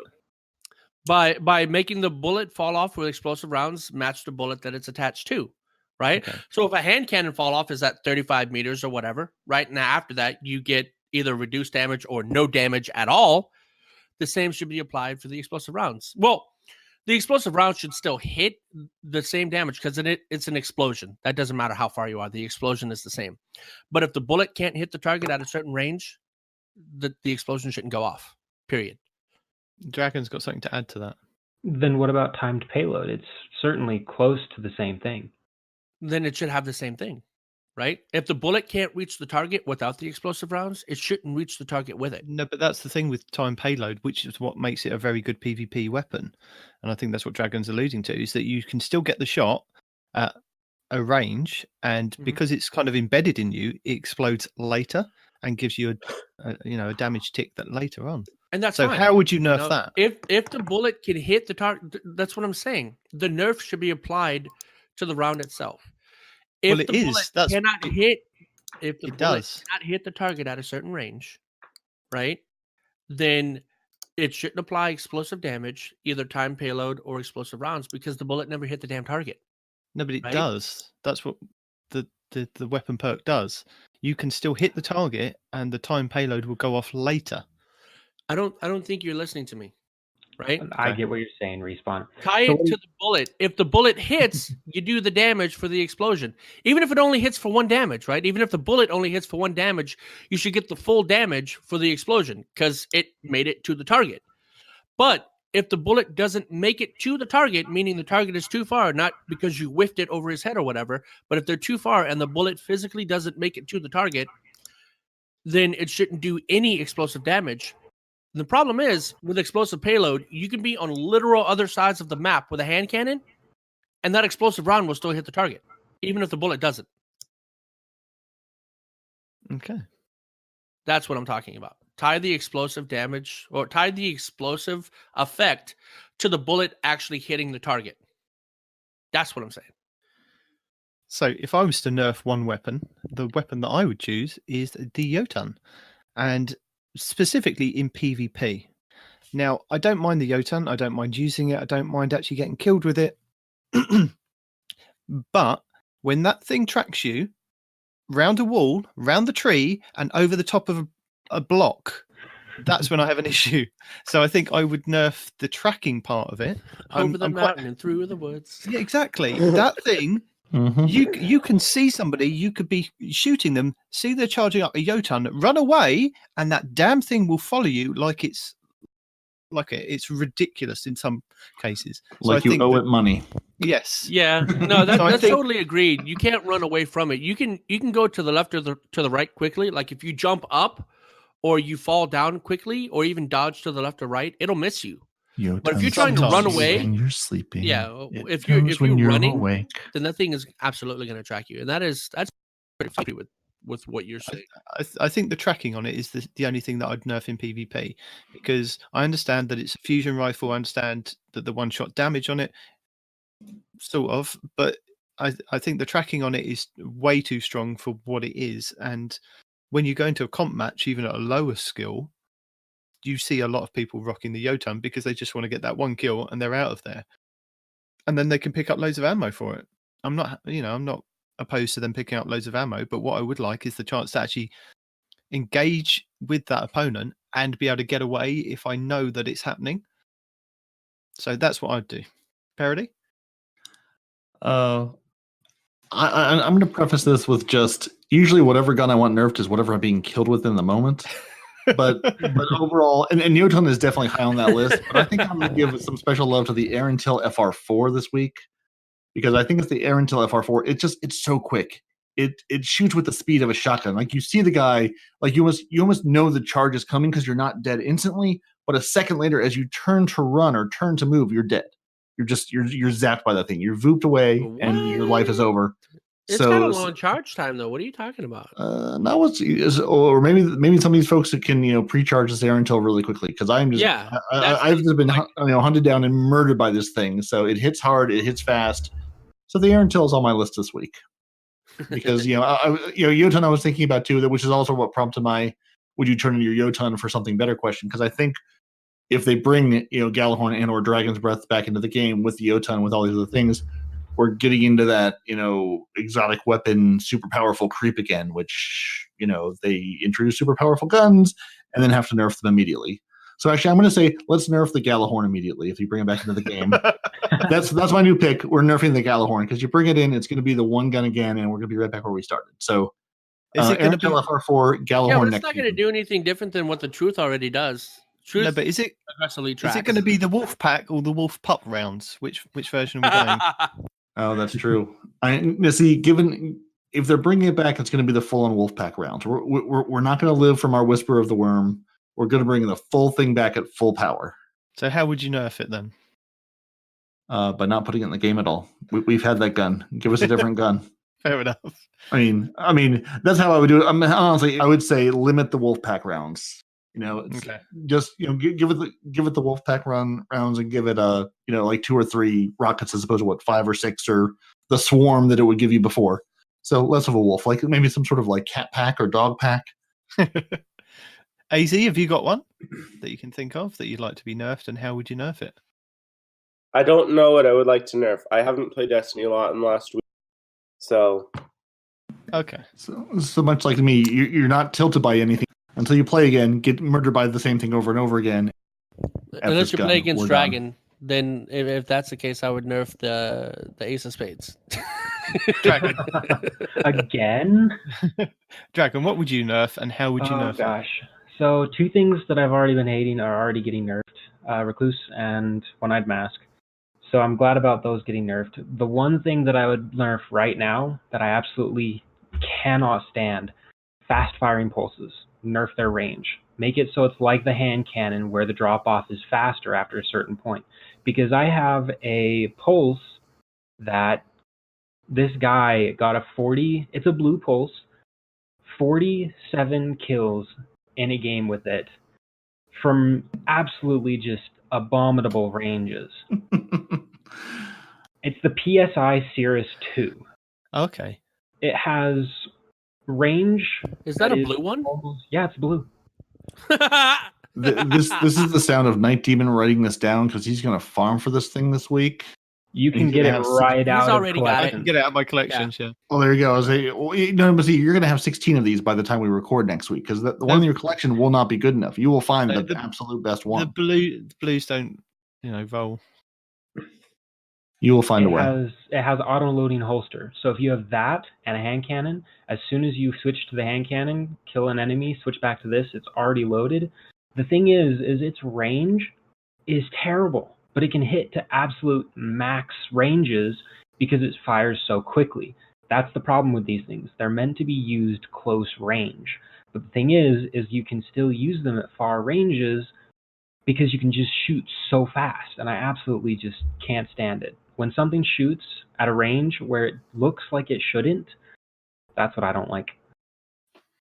That's the thing. It's no longer Kind a of like pulse. the Ace of Spades. No, Ace of Spades has like 86 range. It should fire and hit far.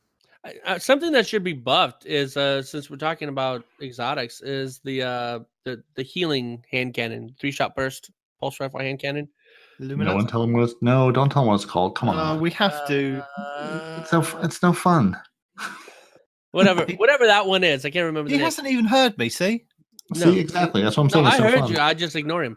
The pulse rifle hand cannon? Yeah, the pulse rifle hand cannon that heals. Pulse rifle hand cannon is crimson. I don't use it. Well, that's range because doesn't right matter. now it sucks, but it's No one got does. max range and max impact, and it should be hitting way harder, way further than what it actually does. Not the Lumina. The thing is the hand cannon you're talking about has 93 range. Ace of Spades has 86. Yeah, no, I get that. But what I'm saying is, with it having 93 range, especially with the catalyst, right? Mhm. That thing, I should be cross mapping people. And even when people are standing right in front of me, it's like I'm shooting spitballs at them. And that's not why. Why? Is You're it not so using it properly. That's what that is. Well, actually, it's the gun. It Thank says you. It Don't shoots tell him 3 that. bullets. No, he's not completely right. But the reason why it sucks so bad is because it has 3 bullets. And so on those 3 bullets, every single bullet has damage drop-off. So instead of having it go down like 5, it goes down 15.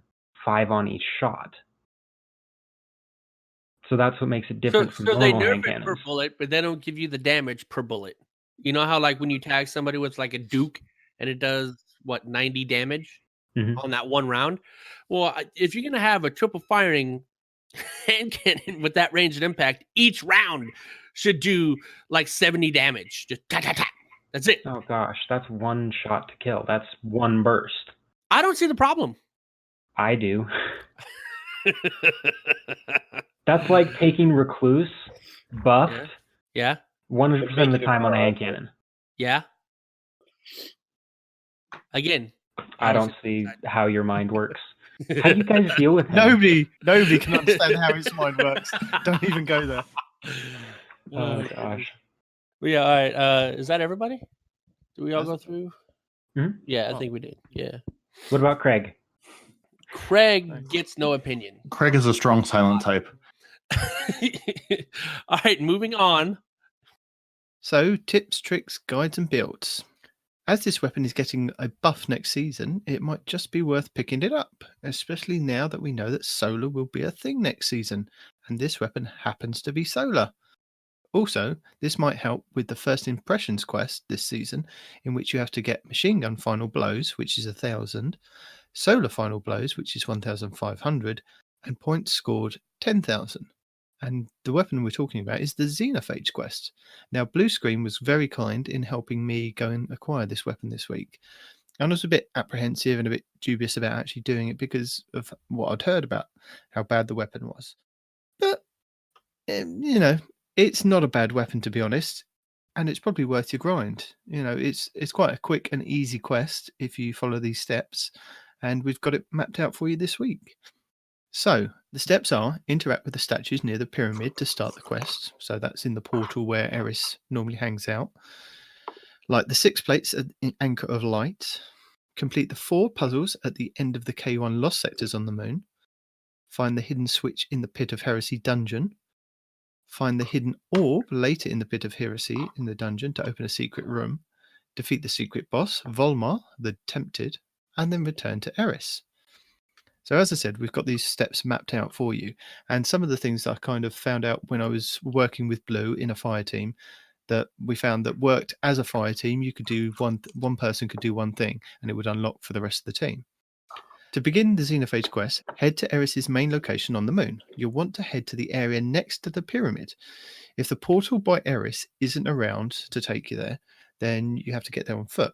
So what you have to do is head to Sorrow's Harbour, then go north through the gates of the keep. There is a path on the left-hand side. There's a door that's kind of all spiky. If you take that and you continue along it until you reach the Enduring Abyss area, it'll come up on your screen. Now, just go a little bit further down the corridor and you'll see a lantern of sorts on the ground. Just beyond it, and up and right in the wall, is a path where you can jump up and you can find where we're talking about. So if you kind of look along just slightly up, there's a little ledge that you can jump up. If you continue going through that, you'll reach the area that we're talking about where the portal normally brings you. And there are 4 statues to the sides, 2 on the left and 2 on the right. And now these statues are very reminiscent of the Taken King, where we had to do dunking balls if you've kind of done that to get into the raid for the Taken King in Destiny 1. If not, don't worry, you don't have to do any of that here. All you have to do is light them.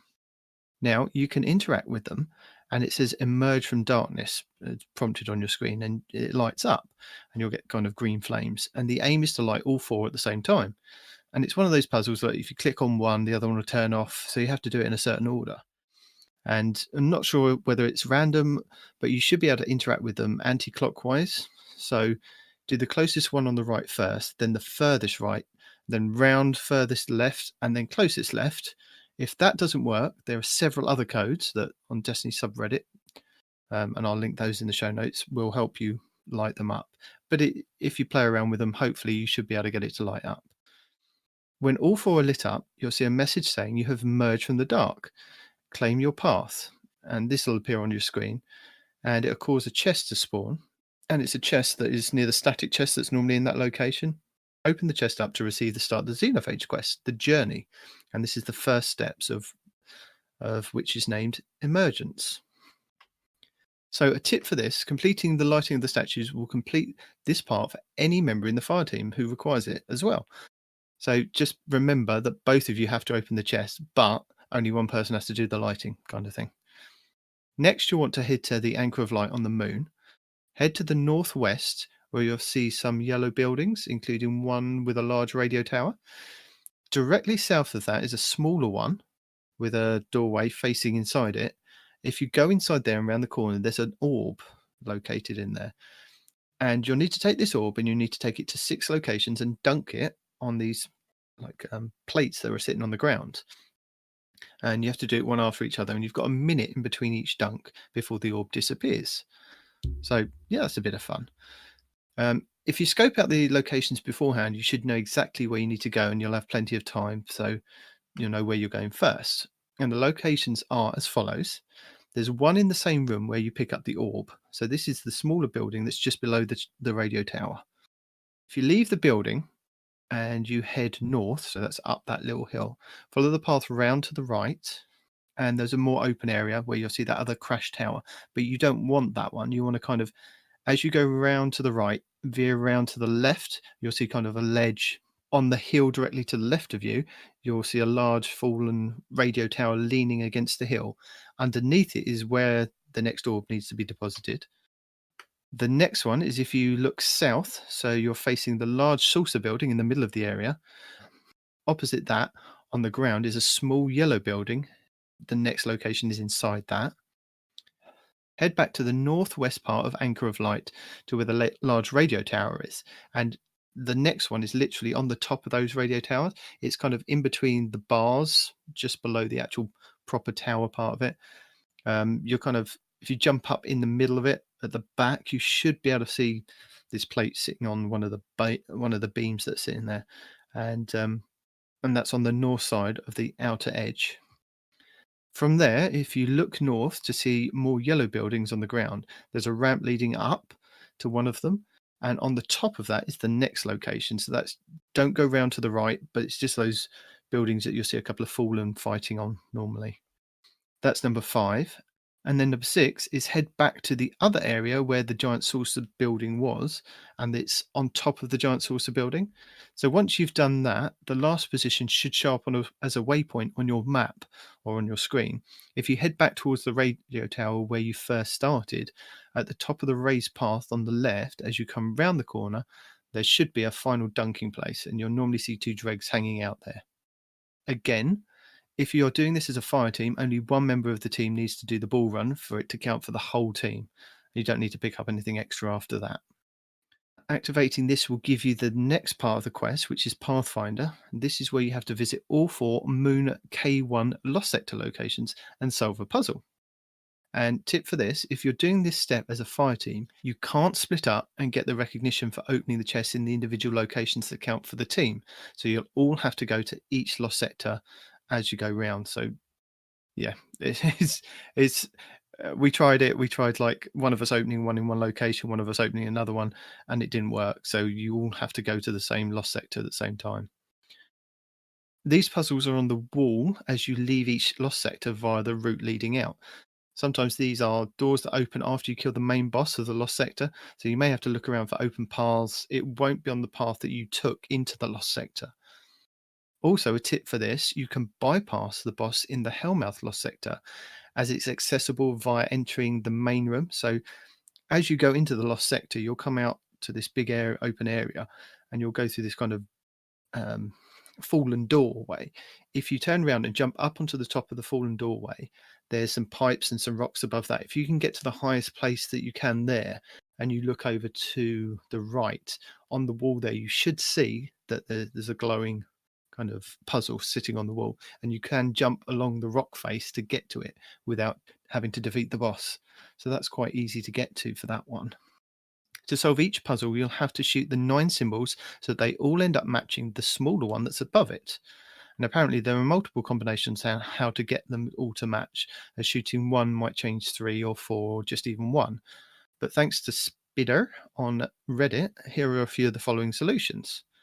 So K1 communications, which is the anchor of light, you want to shoot bottom left, bottom right, center top again, and then that should reveal a chest for you. Next, you have the K1 logistics, which is Archer's line, which is center left, center right, and then center. Again, that should reveal your chest. K1 revelation, which is Sorrow's Harbor, center right, center left, center, center, center left, center top, center bottom, center. And last, K1 crew quarters, which is the Hellmouth, top right, center left, center, center bottom, center right, center right, center bottom, center bottom. And that's it. Once you've got all 4 pieces, that will complete your path fragments, and you'll move on to the next stage of the quest, which is Path Uncovered. So this is where you have to visit the dungeon, the Pit of Heresy. And if you haven't already done it, you'll need to unlock it first before you can start exploring it. So visit Eris on the moon, and she will give you a quest step called the Deepening Wake. You'll have to open a chest at tier 3 or above and defeat 20 nightmares at the Altar of Sorrow. And I will link a WoW guide for that in the show notes. So you'll also need to find a hidden switch in the dungeon, so you could complete the first encounter with all the towers. You'll know what one I'm talking about if you've been in there, which will then lead you onto a second area with a wall of doors on each side of the path. And I will link the Planet Destiny Encounters guide in the show notes for you. Or once you've entered the dungeon, you could cheese the first section, and Cheese Forever has a good skip encounter guide that lets you bypass that first encounter, so you don't have to open any of the towers to get to the door room. You'll just be able to skip it by cutting through the map, basically. Doing this will get you to the next section without ogres, and then onto the final boss without a darkness zone. So pluses all around, and this is what we did as a team. Once you arrive at the wall of doors, there's a symbol in the hidden door that is up on the left as you walk in. You should be able to notice that all the doors have hanging chains with symbols above them, and the one that you want is the one without these. So what you want to do is jump across to the side of these doors. There's kind of little platforms that you can kind of jump in onto and go up as high as you can, and then just go over to the left, and it should be the first doorway on the left. You should be able to see it from the first kind of platform that you walk out on, and it's the one without the symbol. If you go inside the door, you'll find a symbol. It's like a little hive circular symbol, much like you've kind of found on the moon already, full times probably. And It's in the bottom right in the darkness. Hold A, select it, and that will auto-complete again for the whole fire team, meaning that only one person needs to be brave at this point. Once you've done that, you'll need to continue down into the Pit of Heresy until you reach the second encounter. So this is where the ogres spawn normally, and you have to duck in and out of caves. Once you come to that first area, once you fall down, if you go down the left-hand side, you'll come to a giant cavern on your left, and out in the distance, it's glowing green with a giant rib cage below. And you should continue along the edge of the path and move down to the lower path, where you should find a plate on the floor with some hive symbols on it. Activating it reveals platforms out into the abyss, where you can jump on to collect an orb at the end. Now, what you have to do is collect the orb and bring the orb back and take that orb back on the route that you came until you find a route on the right. Along here is a door which will have some glowing red hive symbols outside of it. This is where you can dunk the orb in the 2 bowls on each side. The door should open, and this will lead you to a hidden room with the secret boss. Now, if you've done the glitch in this area, you will not need to fight anything. But if you haven't used the glitch because you are pure of heart, then you'll need to sneak around the ogres to get to the door. And I think that you'll still be in a darkness zone when you complete the encounter. So doing the cheese or the glitch, getting you through the wall and things like that, gives you no enemies in that area, which then also doesn't give you the darkness zone. But I believe you'll be stuck in a kind of darkness zone until you maybe complete the ogre encounter. So maybe you want to do the ogre encounter and then go back and do this part, which you can still do. So this is the final part. You have to go and defeat Volmir the Tempted. Now, he's hanging out in this room. It's got a couple of walkways that he's kind of hanging around on the top, and there's kind of a bottom kind of pit area. Quite safe to walk around, and you can go in there and explore and kill a couple of the enemies and things, just to get you kind of bearings to start off with. You're in the room, you'll notice there are 4 hive symbols in the room, which relate to buffs that you can be given on your screen. It's worth scoping out the room first, as I said, to find their locations. And the orb that you need is in the center of the room on the top platform, normally where Volmir hangs out. But you can pick up that orb safely from underneath the platform. So holding down the collect button and jumping up, you should be able to collect that orb without having to get into the enemy's position. There'll be some enemies running around like Thrall and things in the bottom part, but you should be able to safely jump up and collect that orb. Now, each player would be given a dread on the bottom left of their screen. This means that you'll be able to use the elements to do damage once you've taken the orb that corresponds to the hive symbol. Just stay with me on this one. You then get Vengeance for 30 seconds to do damage on the boss with that element. And the buff that you have also relates to the damage that you can dish out at this point. So this is what we're talking about once you see the element on your bottom screen. So you'll get a dread of something, and it'll correspond to an element. So you've got your void, you've got your solar, you've got your arc, and then you've got kinetic, which also counts in this room as well. So what you want to kind of do is try and make sure that you have at least one of each element to deal damage at a time, because you may get the same element over and over again, or you may get one of each, and it's a bit easier to kind of do damage to the boss if you've got everything kind of covered, rather than waste 30 seconds not doing any damage, if you see what I mean. So as an example, a solar super, a void energy weapon, and an arc heavy would keep you covered, because you've got your kinetic as a bog standard kind of thing. So the X or the star symbol is for fiery dread, which is solar, and this hive symbol is in the bottom back right of the room. The A looking symbol is for abyssal dread, which is void, and this hive symbol can be found in the back left. The ice cream cone shaped one is thunderous dread, which is arc, and this hive symbol can be found in the bottom front left. The one with horizontal lines is neutral dread, which is kinetic, and this hive symbol is in the front right. So taking the orbs to the symbols is individual, and the dread that you get may not be the same as your teammates if you're working as a team. If you put the orb in the wrong symbol, it will say path unclear, and your screen will glow green. If you keep doing it, you'll eventually die, so don't do it. So hopefully that will explain what you need to do in that part of the dungeon. And if you repeat this until you slay Volmir, you can also leave the dungeon at that point and head back to Eris, and she will give you the Xenophage. And that's it. Quest done. So I hope that helps anybody that's trying to figure this out or trying to get through as a team. There's a couple of little tips in there for you.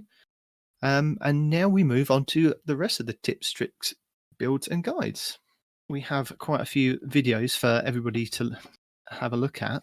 And the first one I want to go over kind of relieves me of some of the stress of trying to do this triumph. So, you know, this new boss that we've got at the end of the Vex offensive? Yep.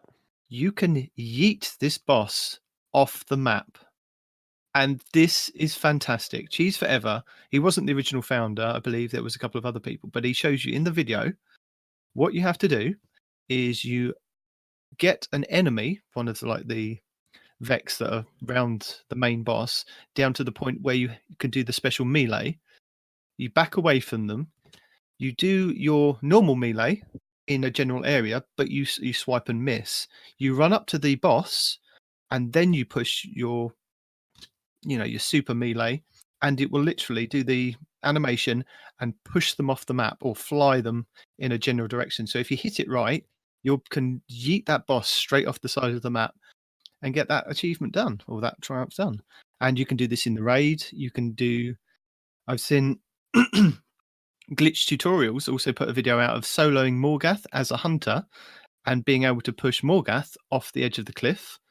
And yeah, I think it took him about 3 attempts to go around, kill a couple of enemies, and then go back. And he had to, every time he punches him, he kind of moves down a certain amount of steps towards that path at the end to then be pushed off. So I'll link those 2 videos. And then there is a video from Plundered the Booty with making Blade Barrage rain for days. Now, I found it quite interesting. With his video, he's put this build together to help anybody that's kind of moving into Solar Week in the next season. And this doesn't rely on any of the mods that we currently have in the artifact.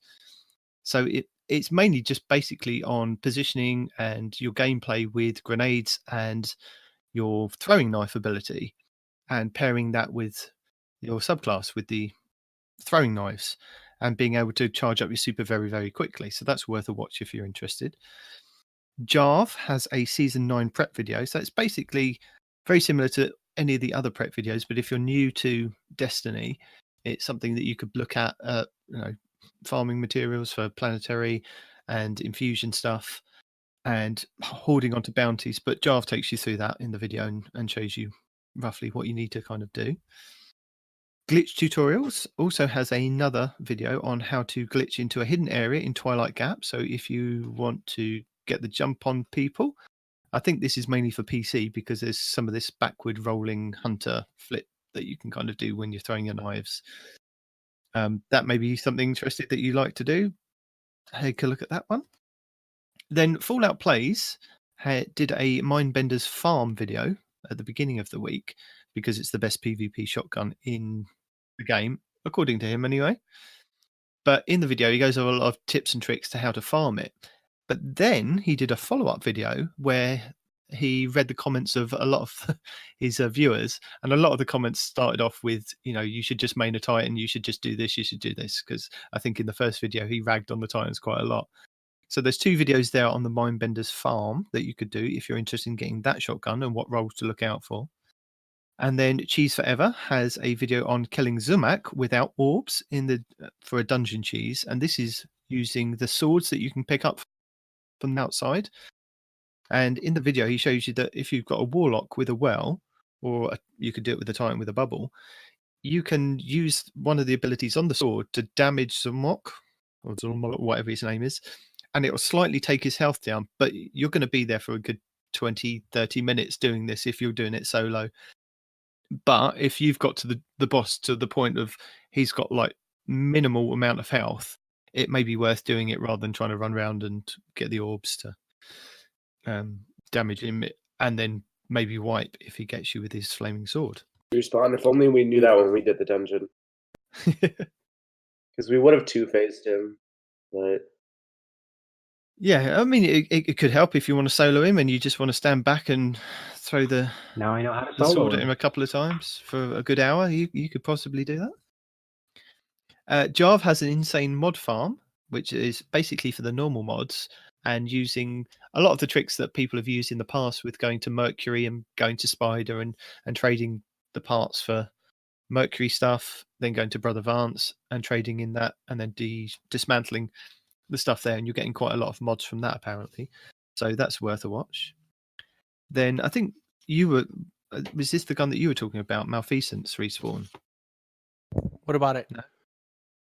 Well, Destiny Fun Police has put a better than ever Malfeasance weapon review, basically because of the explosive rounds on it and the fact that it hasn't got that much recoil and it's got no damage fall off with the explosive payload. So if you hit the 5 shots, they will explode on that Guardian. So you can be across the map and still shooting somebody. And Destiny Fun Police has put a video together for that.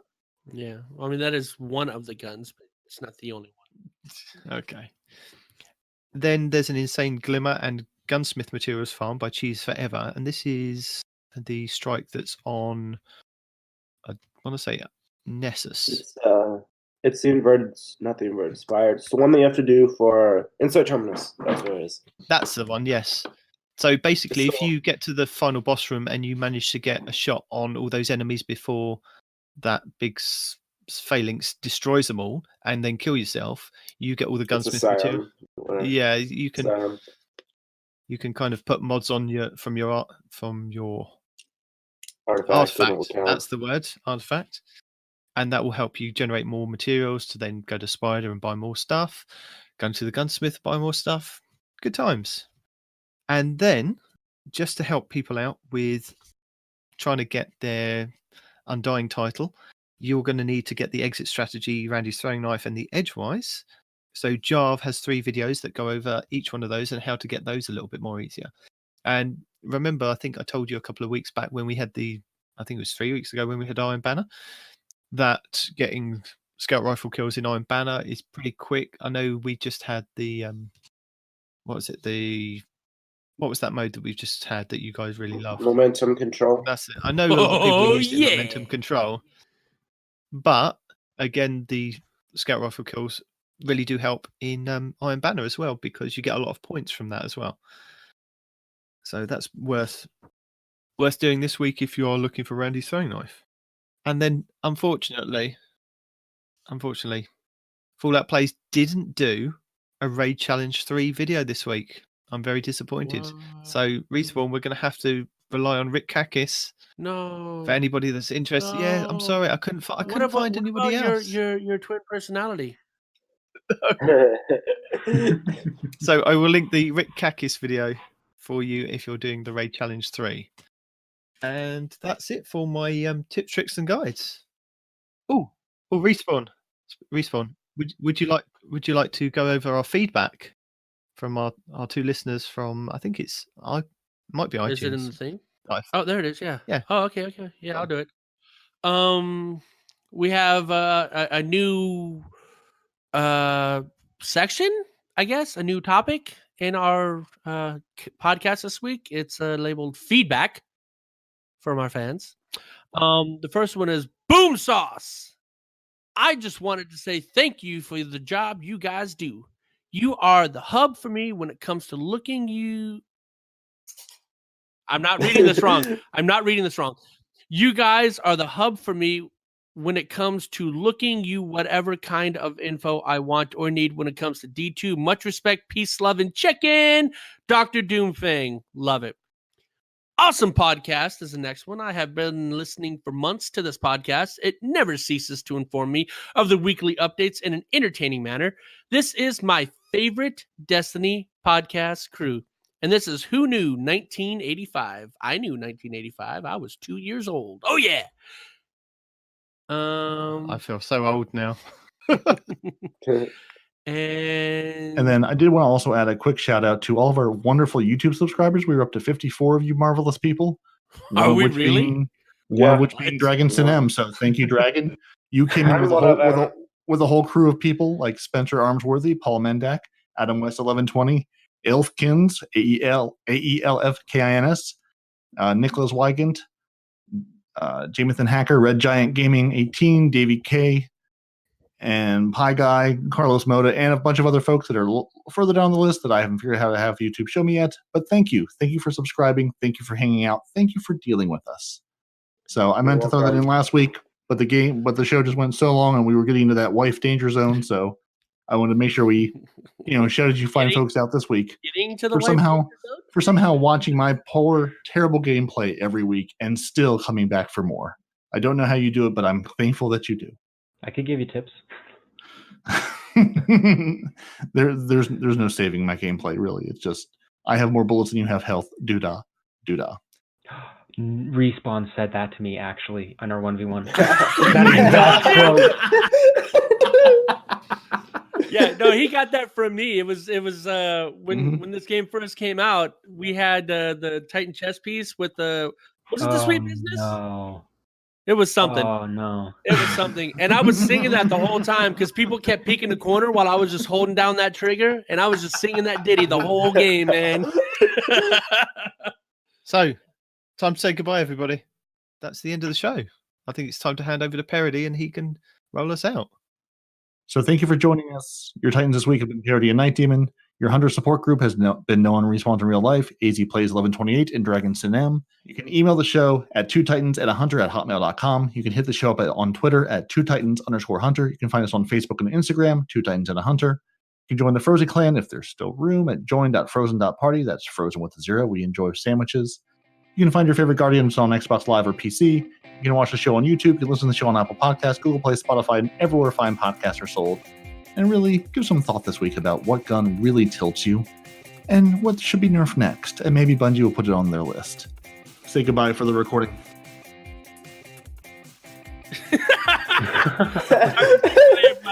Nobody says bye. All right, leave. Scram. Adios. Why are you here? Adios. The show's over. Go away.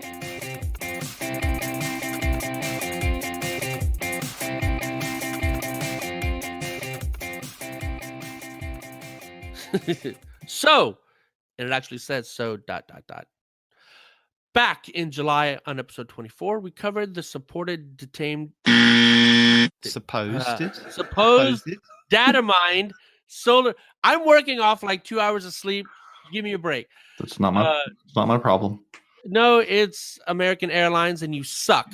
We covered the supposed detained. Oh my God!